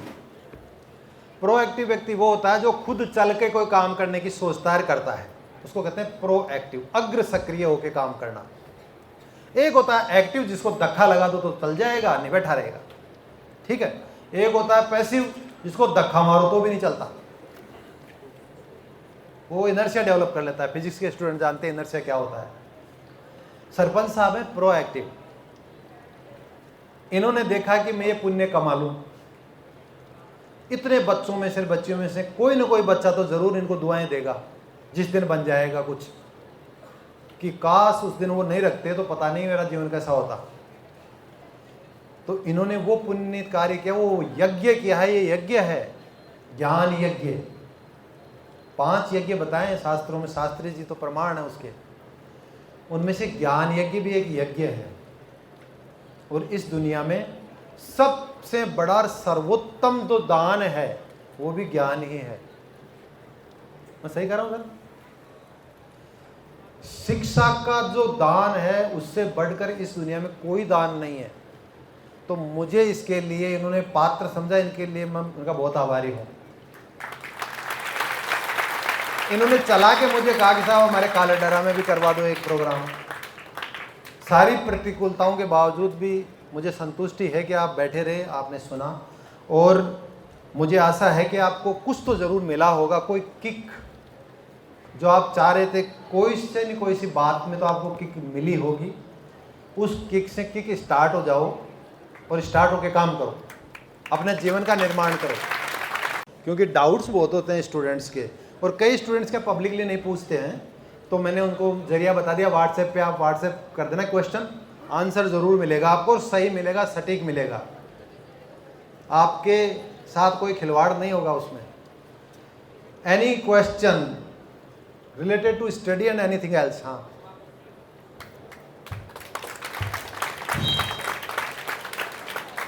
हाँ बताओ। नमस्ते सर। हाँ नमस्कार। मेरा नाम निकिता कुमार है।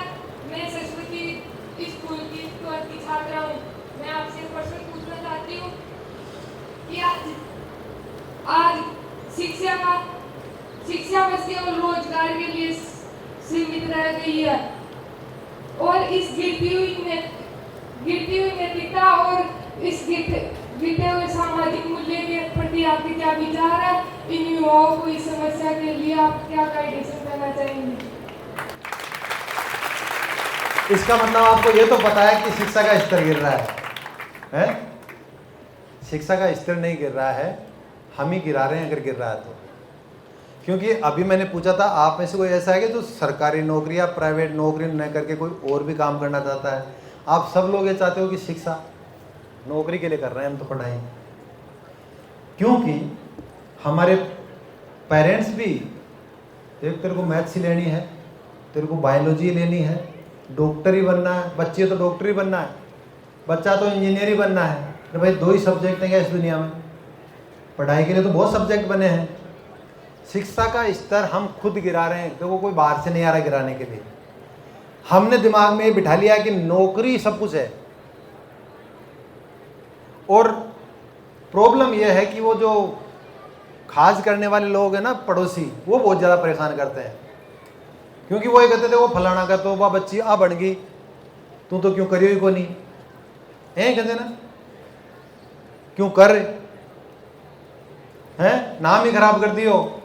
मतलब नेगेटिव चीज़ें चलती रहती हैं और हम लोग उन चीज़ों के ऊपर फोकस करते रहते हैं कि हमारे लिए ये करा, अब तो इसको बताएंगे ही, ये नौकरी प्राप्त करके बताएंगे, लेकिन सबको नहीं मिल सकती।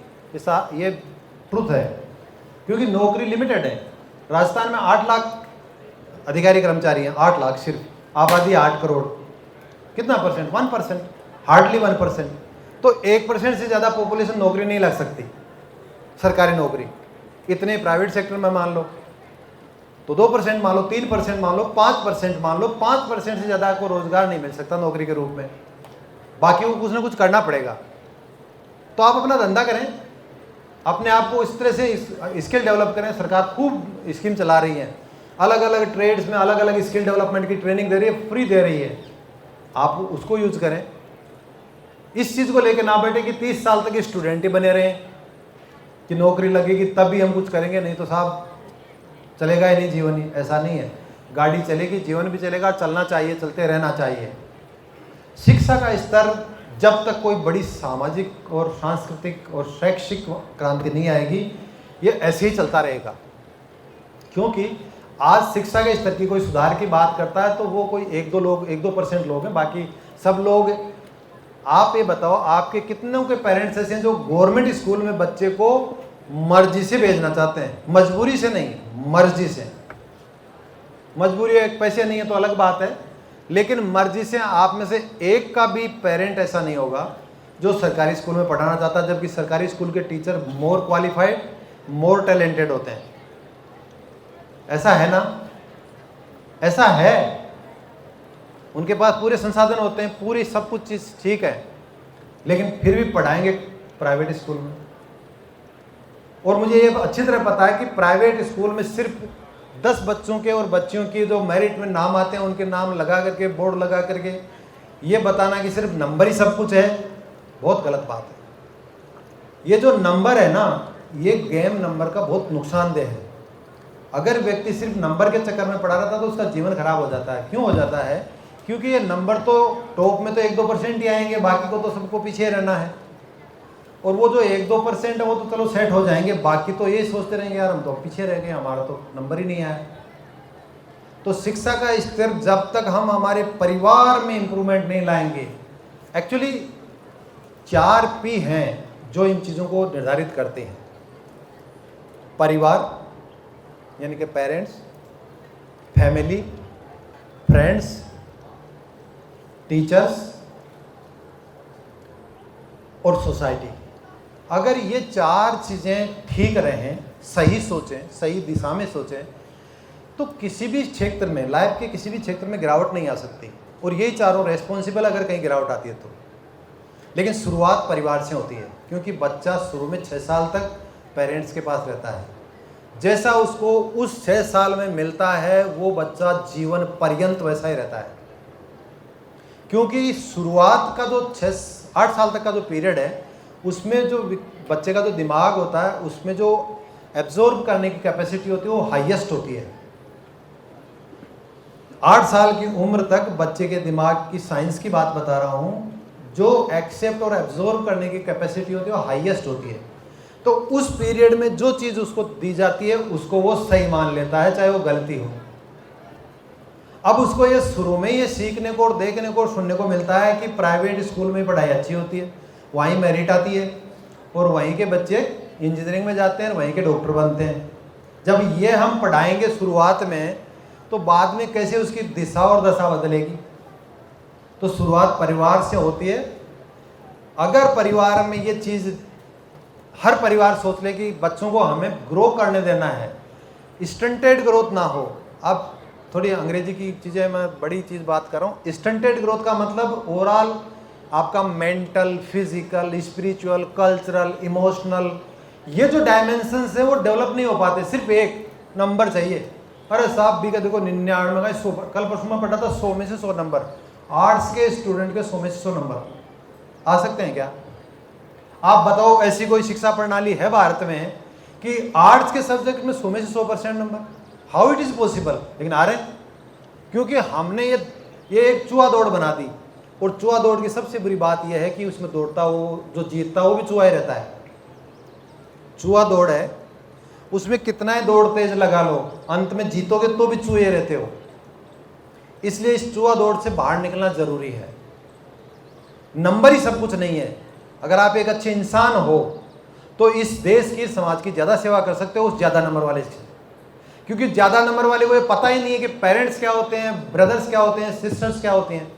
वो तो सारे दिन नंबर के चक्कर में रहता है, वो सामाजिक नहीं बन पाता। हम उसको मैकेनिकल बना देते हैं, टेक्निकल बना देते हैं टोटली।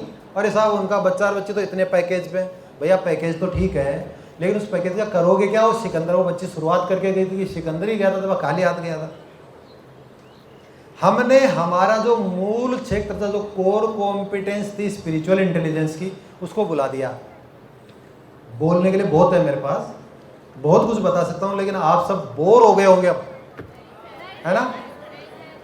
जो स्पिरिचुअल कंपोनेंट था, लाइफ का डायमेंशन था, उसको हम बिल्कुल भुला चुके हैं। जो हमारा, जिसका क्षेत्राधिकार क्या, एकाधिकार था हमारे भारत का, उस चीज को आज अमेरिका और पश्चिमी जगत के लोग अपना रहे हैं, हम छोड़ रहे हैं।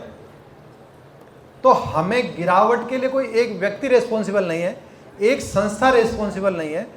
पूरी सिस्टम जो है वही ऐसा हो गया कि ओवरऑल डिग्रेडेशन हो रहा है। शिक्षा ही नहीं, हर क्षेत्र में देखें आप ऐसा ही हो रहा है। मूल्यों का अवमूल्यन हो रहा है, बहुत ऐसी चीज़ें हैं जिनका अवमूल्यन हो रहा है। हम पे डिपेंड करता है कि हम अपने आप को ठीक कर लें। इस दुनिया की सबसे बड़ी सेवा है आप खुद अपने जगह ठीक हो जाओ, सारी दुनिया शानदार बन जाएगी, बहुत अच्छी बन जाएगी। क्योंकि हर व्यक्ति अपने आप में कंट्रीब्यूट करता है दुनिया में। अगर आप अच्छा दोगे अच्छा मिलेगा, ये प्रकृति का नियम है। जैसा आप भावना रखोगे वैसे ही आपको रिटर्न मिलेगी, जैसा व्यवहार करोगे वैसा ही व्यवहार मिलेगा। दूसरे को अच्छा बोलोगे अच्छा ही आपके व्यवहार होगा। ये प्रकृति का नियम है, सृष्टि का नियम है। इसको रित बोलते हैं। आरएस में सिलेबस में है ये कि जो प्रकृति के जो कॉस्मोपॉलिटन रूल्स हैं, आज इंसान उसके खिलाफ खड़ा हो गया है, इसलिए इतनी त्रासदियां हो रही हैं, इतनी परेशानियां आ रही हैं। जो प्रकृति के नियम हैं उनको फॉलो नहीं करते, रात टीचर बन गए। एक टीचर जो बहुत बड़ा कोचिंग चलाता है, वो यूट्यूब पे बच्चों को कहता है कि मैं रात को 3 बजे तक पढ़ता हूँ फिर दिन में सोता हूँ। अरे निशाचर, ये क्या कर रहा है तू, सबको खराब कर रहा है।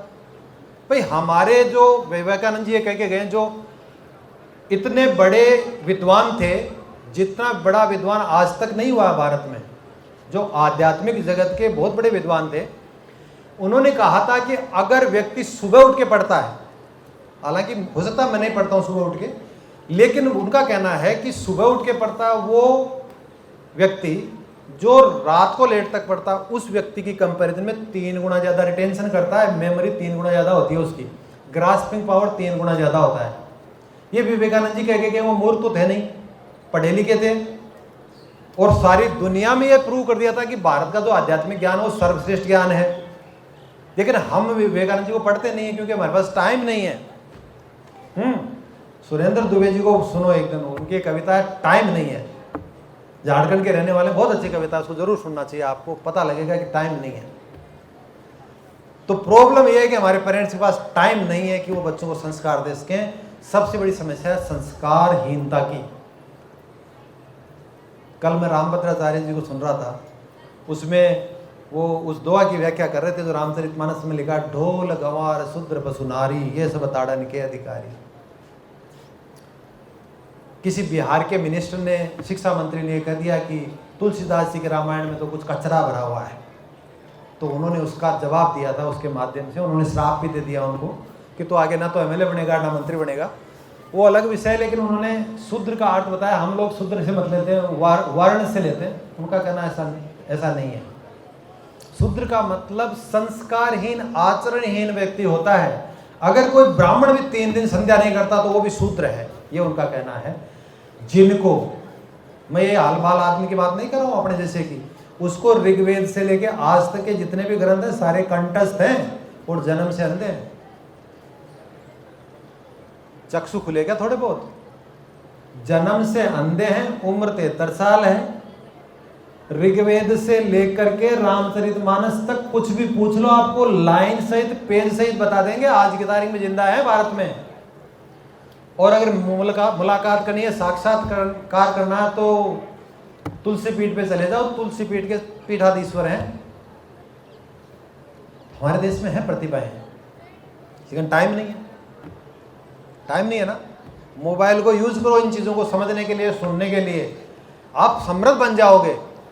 नंबरों का क्या है, नंबर तो कभी भी अर्जित किए जा सकते हैं, संस्कार अर्जित करना महत्वपूर्ण है। किसी भी महान व्यक्ति को मैंने ऐसे को नहीं देखा जो संस्कारहीनता महान बन गया, किसी को भी।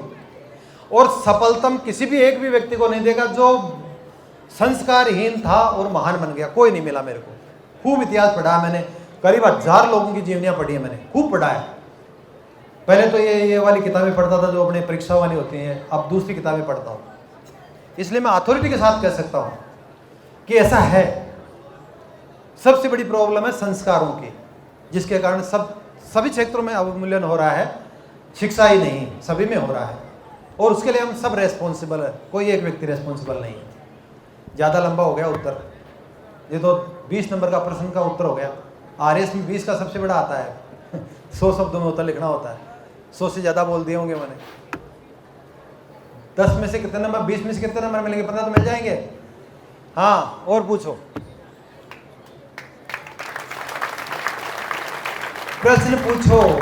प्रश्न पूछो, जिज्ञासु बनो। जिज्ञासु होना बहुत जरूरी है आगे बढ़ने के लिए। आपको बोलना आना चाहिए, आपको अपना पक्ष रखना आना चाहिए, बहुत जरूरी है। इस दुनिया में जब इस स्कूल से या घर से बाहर निकलते हो तो दुनिया बहुत भयावह है, उतनी अच्छी नहीं है जितनी अपन सोच पाते हैं। बहुत भयानक है, बहुत राक्षसों से मुकाबला करना पड़ता है, कई प्रकार के राक्षस हैं। तो उन राक्षसों में मुकाबला करने के लिए ज्ञान होना चाहिए, आपको सुसज्जित रहना चाहिए अस्त्र शस्त्रों से। पूछिए, और सबसे बड़ा शस्त्र ज्ञान है। नेल्सन मंडेला जिनको नोबेल प्राइज मिला, जिन्होंने 27 साल तक जेल में बिताए सिर्फ दुष्ट अंग्रेजों के कारण, उस व्यक्ति ने कहा था कि इस दुनिया में सबसे शक्तिशाली साधन है शिक्षा, उससे सबसे बड़ा परिवर्तन लाया जा सकता है, इसलिए शिक्षित बनो। हमारे ऋषि मुनि तो शुरू से ही कह रहे हैं शिक्षित बनो, है। लेकिन अब हम उनका दूसरों लोगों का एग्जाम्पल देते हैं तो हमें अच्छा लगता है कि अच्छा वो भी कह गया। हमारे ऋषि मुनियों ने वेद, उपनिषद, पुराण, गीता, महाभारत, रामायण, रामचरितमानस, ब्रह्मसूत्र, इनको पढ़ो। मनुस्मृति, इनको पढ़िए। आप पढ़ोगे तो आपके ज्ञान चक्षु खुलेंगे। जब रामभद्राचार्य जी जन्मांध थे, इलाहाबाद हाई कोर्ट में बयान देने गए अयोध्या के राम मंदिर के पक्ष में, तो उनको एक जज ने पूछा कि आप तो जन्मांध हो, आंखों से अंधे हो, कैसे बयान दोगे आप, शास्त्रीय साक्ष्य कैसे पेश करोगे? उन्होंने कहा शास्त्रीय साक्ष्य पेश करने के लिए भौतिक आंखों की जरूरत नहीं है, ज्ञान चक्षु होना चाहिए, वो मेरे पास है। तो आपके पास तो दोनों चक्षु हैं, दोनों हैं आपके पास। पहचानो अपने आप को। अमृतस्य पुत्रा, अभी एक पूर्व वक्ता बहुत ही जोश में आपको उत्साहित करके गए थे। उनका कहना था कि अपनी देवताओं की संतान है। मैं कहता हूं भगवान की संतान है। देवता तो बहुत छोटे हैं, आप देवताओं को और भगवान को दोनों को एक मत मानना। भगवान वो है जो सर्वशक्तिमान और एक ही है, और वो कण कण में विराजमान है इस धरती के में, इस ब्रह्मांड के में, और ऐसा है। मैं रोजाना हर वक्त महसूस करता हूँ इस चीज़ को। आप भी कर सकते हैं, बहुत आसान है। आपको इसको बहुत प्योर करना पड़ेगा, प्योरीफाई करें इसको ठीक कर लो, सब कुछ ठीक है, सारी दुनिया परिदृश्य ही बदल जाएगा। लेकिन अगर इसमें कोई गड़बड़ है तो विचारणीय विषय, इसको ठीक करना पड़ेगा। प्रश्न पूछिए। तो उन्होंने कहा तुम व्यस्त नहीं रहते हो, तुम अव्यवस्थित हो, अपने आप को व्यवस्थित करो। आप भी अपने जीवन को पहले तो एनालाइज करो कि आपको करना क्या है। आप पढ़ाई करना चाहते हो कि इंस्टीट्यूट चलाना चाहते हो? अगर दोनों चलाना चाहते हो तो उन्हें सामंजस्य बिठाएं, उन क्षेत्रों का विश्लेषण करें कि कौन सा फील्ड आपके लिए ज़्यादा महत्वपूर्ण है। दो नावों में सवारी की जा सकती है, लेकिन लक्ष्य पे तो दोनों में जा सकते हैं आप। सवारी आप समुद्र में कर सकते हैं दो नावों की, लेकिन अगर दोनों का लक्ष्य अलग अलग है तो एक नाव को तो छोड़ना पड़ेगा। जैक ऑफ ऑल ट्रेड्स बन सकते हैं, लेकिन मास्टर ऑफ नन रह जाएंगे। इसलिए डिसाइड करें कि आपको करना क्या है। अगर आपकी मजबूरी है कि मुझे कोचिंग जो भी लाइब्रेरी या कोचिंग जो भी स्टार्टअप कर रखा है वो पढ़ना पड़ रहा है, तो उसमें फिर 100% दो, उसमें भी आप अव्वल रह सकते हो। ऐसे बहुत स्टार्टअप जिनमें लोगों ने बहुत बड़ा नाम और पैसा कमाया है। लेकिन फिर भी मैं इस बात पे अडिग हूँ, हमने जीवन में बहुत कुछ पाया, सब कुछ पा लिया, भगवान ने सब कुछ दिया है। अगर आज भी अगर ऊपर वाला बुला ले तो मैं जाने के लिए तैयार हूँ, कोई दिक्कत नहीं, कोई मलाल नहीं, कोई गम नहीं है। आप लोगों के आज ये स्थिति नहीं है, आपके सबके सपने हैं, आपको बहुत कुछ सोच रखा है मन में, हम ये करेंगे वो करेंगे। लेकिन एक चीज़ का ध्यान रखिएगा, जिस दिन वो मिल जाएगा फिर आपके सामने यही एक्सप्रेशन रहेगा कि अब क्या करूं। उस प्रश्न का जवाब लेकर के आगे जीवन में बढ़ना, जीवन सरल हो जाएगा। ये पारलौकिक चीज़ है, इस लोक की बात नहीं है, परलोक की है। समझने में देर से आएगी, जब आए तब ताली बजाना। मैं कह रहा हूँ कि आपको IAS बनना है, किसी को CA बनना है, किसी को डॉक्टर बनना है, किसी को वकील बनना है, बन गए। आगे भी प्रश्न यही आएगा, अब क्या करूं? आएगा ना? पूछ लो, आप बैठे, अभी भी इनके सामने प्रश्न है, अब क्या करूं? तो गोल वो रखो जिसको प्राप्त करने के बाद में आत्मसंतुष्टि हो जाए कि बस अब ठाट हो गए, वो इंपॉर्टेंट है। ये तो एक जीवन यात्रा है, आरएस बन गए, आईएएस बन गए, पार्ट ऑफ लाइफ है, बन जाते हैं, तैयारी कर ली, बन गए हैं। रियल जीवन, अच्छा जीवन क्या होता है उसको पहचानना बहुत जरूरी है। बहुत से अधिकारी मैंने देखे हैं जो नारकीय जीवन जी रहे हैं, बहुत बहुत, एक नहीं बहुत। इसलिए ऐसे अधिकारी मत बनने की कोशिश करना है, सोचना जो जीवन जी रहे हैं कि दिखने में तो बहुत कुछ है, परसेप्शन तो ऐसा है कि पता नहीं कितने ठाट हैं और मन में सारे दिन रात रोते ही रहते हैं। समझ रहे हो ना, ऐसे बहुत लोग हैं, बहुत लोग हैं। जब आप उनके जीवन में झांक के देखते हो तो आप कहते हो यार इस तो मैं ही बढ़िया हूँ भाई, ऐसा तो जीवन नहीं चाहिए। तो जीवन महत्वपूर्ण है, अधिकारी, पद, प्रतिष्ठा, ये चीज़ें सेकेंडरी हैं। आप अच्छा जीवन लक्षित करके चलो कि मैं अच्छा जीवन मेरा कैसे जी सकता हूँ या जी सकती हूँ, वो इम्पोर्टेंट है। Anything else? आप आध्यात्मिक, सामाजिक, सांस्कृतिक, भौतिक जगत की कोई भी चीज़ पूछ सकते हो, आपको तो कम से कम उत्तर मिल जाएगा। हेलो सर, हाँ। मेरा नाम लोकेश कुमार मीणा है। हाँ लोकेश जी बताओ। सर मैं आपसे एक क्वेश्चन पूछना चाहता हूँ। मेरा क्वेश्चन ये है कि सर मैं जब भी कंपटीशन की तैयारी करता हूँ तो हार्ड वर्क करता हूँ, लेकिन सर मेरी तैयारी बहुत अच्छी रहती है और जब मैं पेपर दे के आता हूँ ना तो सर वहाँ पर मेरा दिमाग नहीं चलता है, काम नहीं करता वहाँ पर एग्जाम हॉल पर। फिर सर घर आके जब चेक करता हूँ ना तो सर काफ़ी निराशा होती है। तो सर मुझे ये बताइए कि मैं क्या कर सकता हूँ। आप मॉक सीरीज लेते हैं क्या, टेस्ट सीरीज लेते करता हूँ अच्छे से, करते हो? सारे ऑफलाइन ऑनलाइन टेस्ट देता तो आपने भौतिक जगत के संसाधन तो सारे अपना लिए, अब भगवान की शरण में जाओ और उससे प्रार्थना करो कि प्रभु मुझे ये ताकत दो कि मैं परीक्षा में अच्छा लिख सकूं। मन से करो, मन से करो, मन से करोगे तो गारंटी के साथ कह सकता हूँ निराश नहीं हो। नहीं सर, रोज करता हूँ मैं, पूजा पाठ वगैरह सब करता हूँ सर। कितने देर करते हो? सर यानी कि मैं 10-15 मिनट करता हूँ। क्या करते हो? सर पूजा पाठ। नहीं, पूजा में क्या करते हो? सर पूजा में जो करते मैं रोजाना 2.5 घंटे करता हूँ। कल्पना करो, तुलना करो। अब आप सफल हो गए हैं तो सर आप क्या सफल होने के बाद में सब लोग ऐसा करते हैं क्या? नहीं सर, तो फिर सर मेरा टाइम हो जाता है कि इसके लिए सफल होना आवश्यक नहीं है। भगवान पे सबका अधिकार है, बराबर अधिकार है। आप जितना समर्पण और श्रद्धा भाव से जाओगे उतना ही परिणाम मिलेगा आपको। अब बैठो, आपके जवाब का दूसरे तरीके से देता हूँ, इस बात से तो समझ नहीं पा रहे आप। अर्जुन के बेटे थे परीक्षित और परीक्षित के बेटे हुए थे जन्मेजय, ठीक है ना। जन्मेजय वेदव्यास जी के पास गए तो वेदव्यास जी ने आशीर्वाद दिया कि तुम भी अपने पूर्वजों की तरह जैसे पांडव हुए हैं उस तरह राज करना और एक महान राजा साबित होना।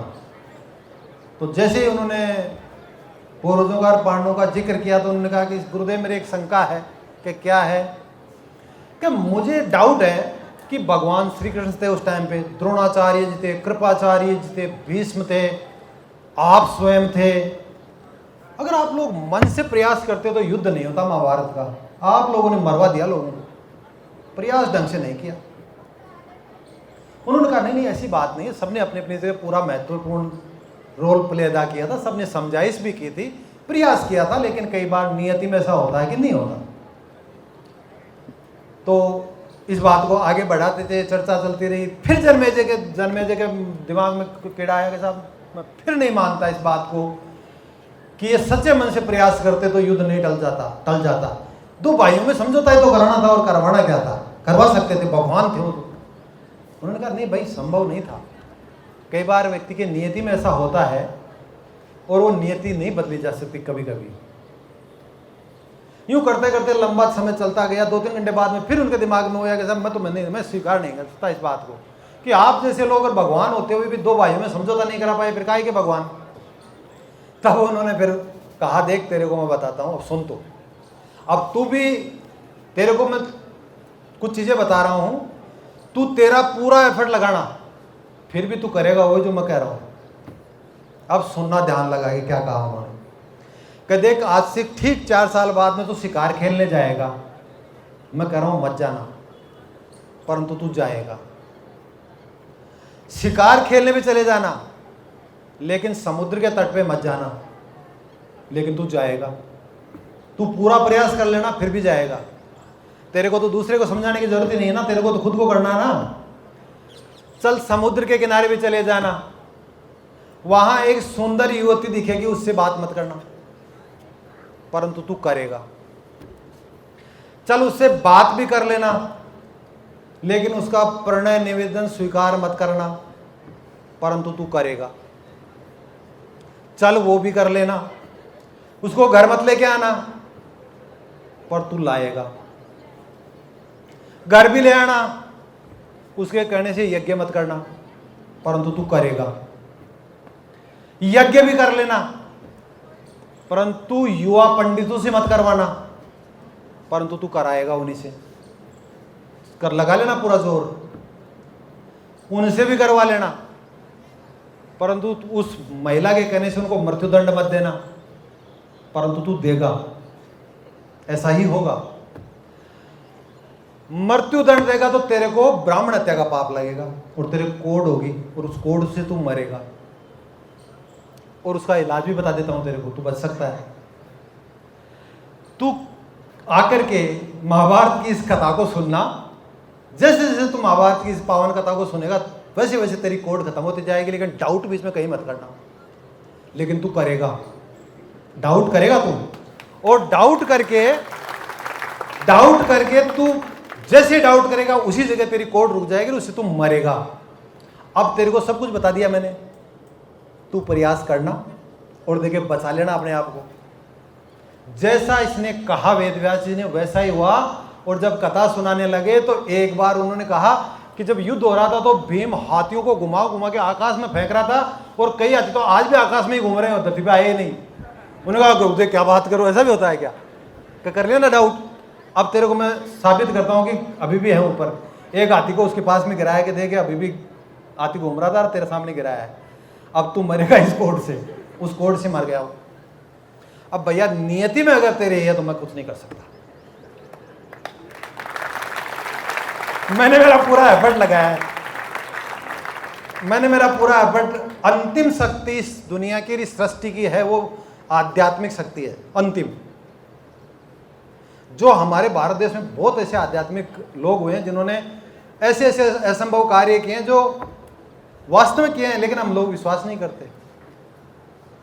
लाहिड़ी मास्टर जी हुए हैं भारत में, अभी रेलवे में अकाउंटेंट थे वो, और समकक्ष थे इनके परमहंस योगानंद जी के। परमहंस योगानंद जी अपनी किताब जो ऑटोबायोग्राफी ऑफ ए योगी लिखी है, आपको जरूर पढ़नी चाहिए, हर भारतीय को पढ़नी चाहिए उस किताब को। ऑटोबायोग्राफी ऑफ एन ए योगी, एक योगी की आत्मकथा, हिंदी में भी अवेलेबल, इंग्लिश में भी है, उन्होंने इंग्लिश में लिखी है। उसमें एक ये एपिसोड देते हैं वो कि लाहिड़ी मास्टर जी ने एक उनको बात बताई थी।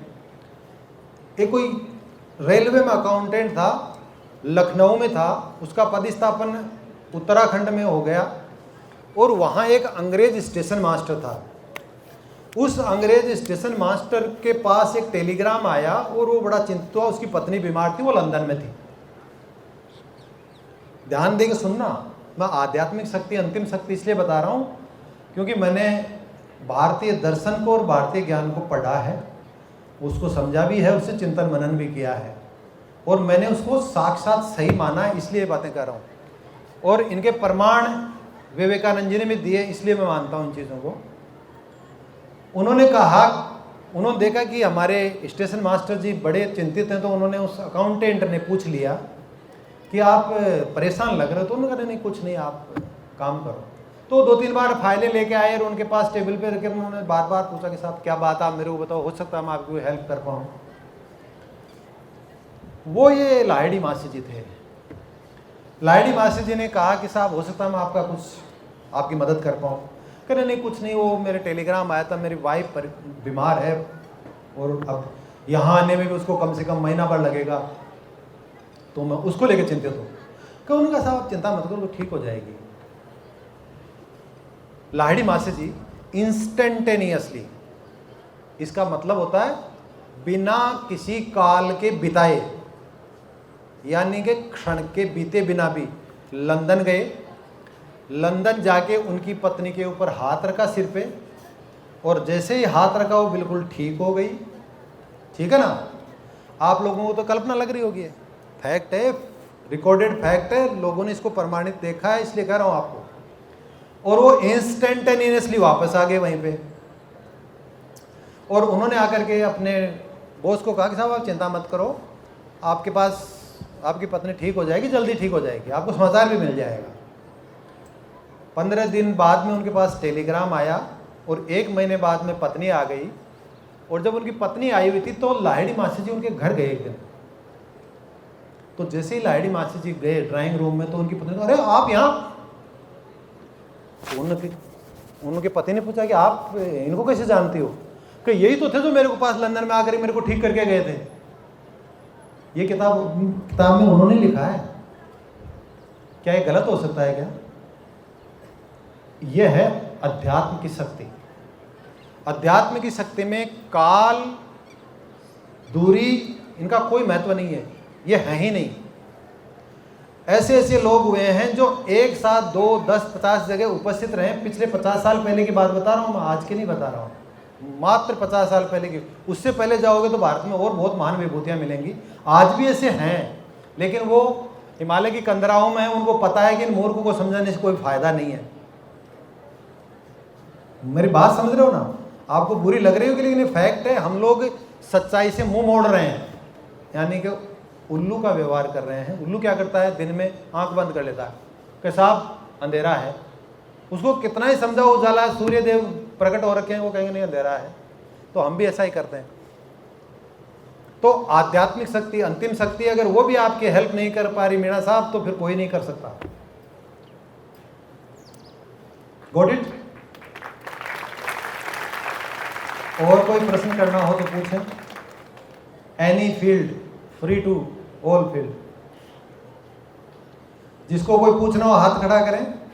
वैसे टाइम खूब हो गया है आपका, भूख भी लग रही होगी, और भी कई इशू होंगे घर पे, फोन भी आ रहा होगा, माँ बुला रही होगी, पिताजी बुला रहे होंगे, हैं, कोई ना कोई प्रॉब्लम हो रही होगी। आपके बिना तो सृष्टि का जीवन चक्र ही रुक रहा होगा, ये भी हो सकता है। लेकिन ऐसा होता नहीं है। गलत फहमी में कोई मत रहना। भगवान के अलावा कोई भी अपरिहार्य नहीं है। भगवान के अलावा इस सृष्टि में कोई भी अपरिहार्य नहीं है, इनएविटेबल नहीं है। जिसके बिना काम नहीं चल सकता, सिर्फ ईश्वर बिना काम नहीं चल सकता, बाकी सबके बिना चल सकता है। अभी मेरे को किसी ने एक प्रश्न व्हाट्सएप किया है, वो आपके लिए, सबके लिए रेलिवेंट है, इसलिए मैं बात करूंगा उसके ऊपर। टीनेज में डिस्ट्रैक्शन बहुत होते हैं, उनसे कैसे बचा जाए? देखो, सरल उपाय है, बहुत सरल है, लेकिन इस दुनिया में जो सरल चीज़ है ना, उसको करना ही सबसे टफ है। दूसरों का सम्मान करना बहुत सरल है ना, करते नहीं है। आपको अगर अपना डिस्ट्रैक्शन अवॉइड करना है तो जीवन में योग और मेडिटेशन अपना लो। ध्यान केंद्रित करने की सबसे सर्वोत्तम और केवल एकमात्र उपाय है।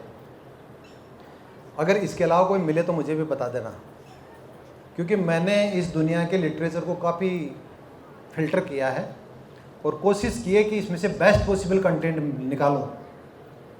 और मैंने पाया है कि योग और मेडिटेशन के अलावा इस दुनिया में कोई चीज़ नहीं बनी जो आपको कंसंट्रेशन में हेल्प कर सके, डिस्ट्रैक्शन से बचा सके।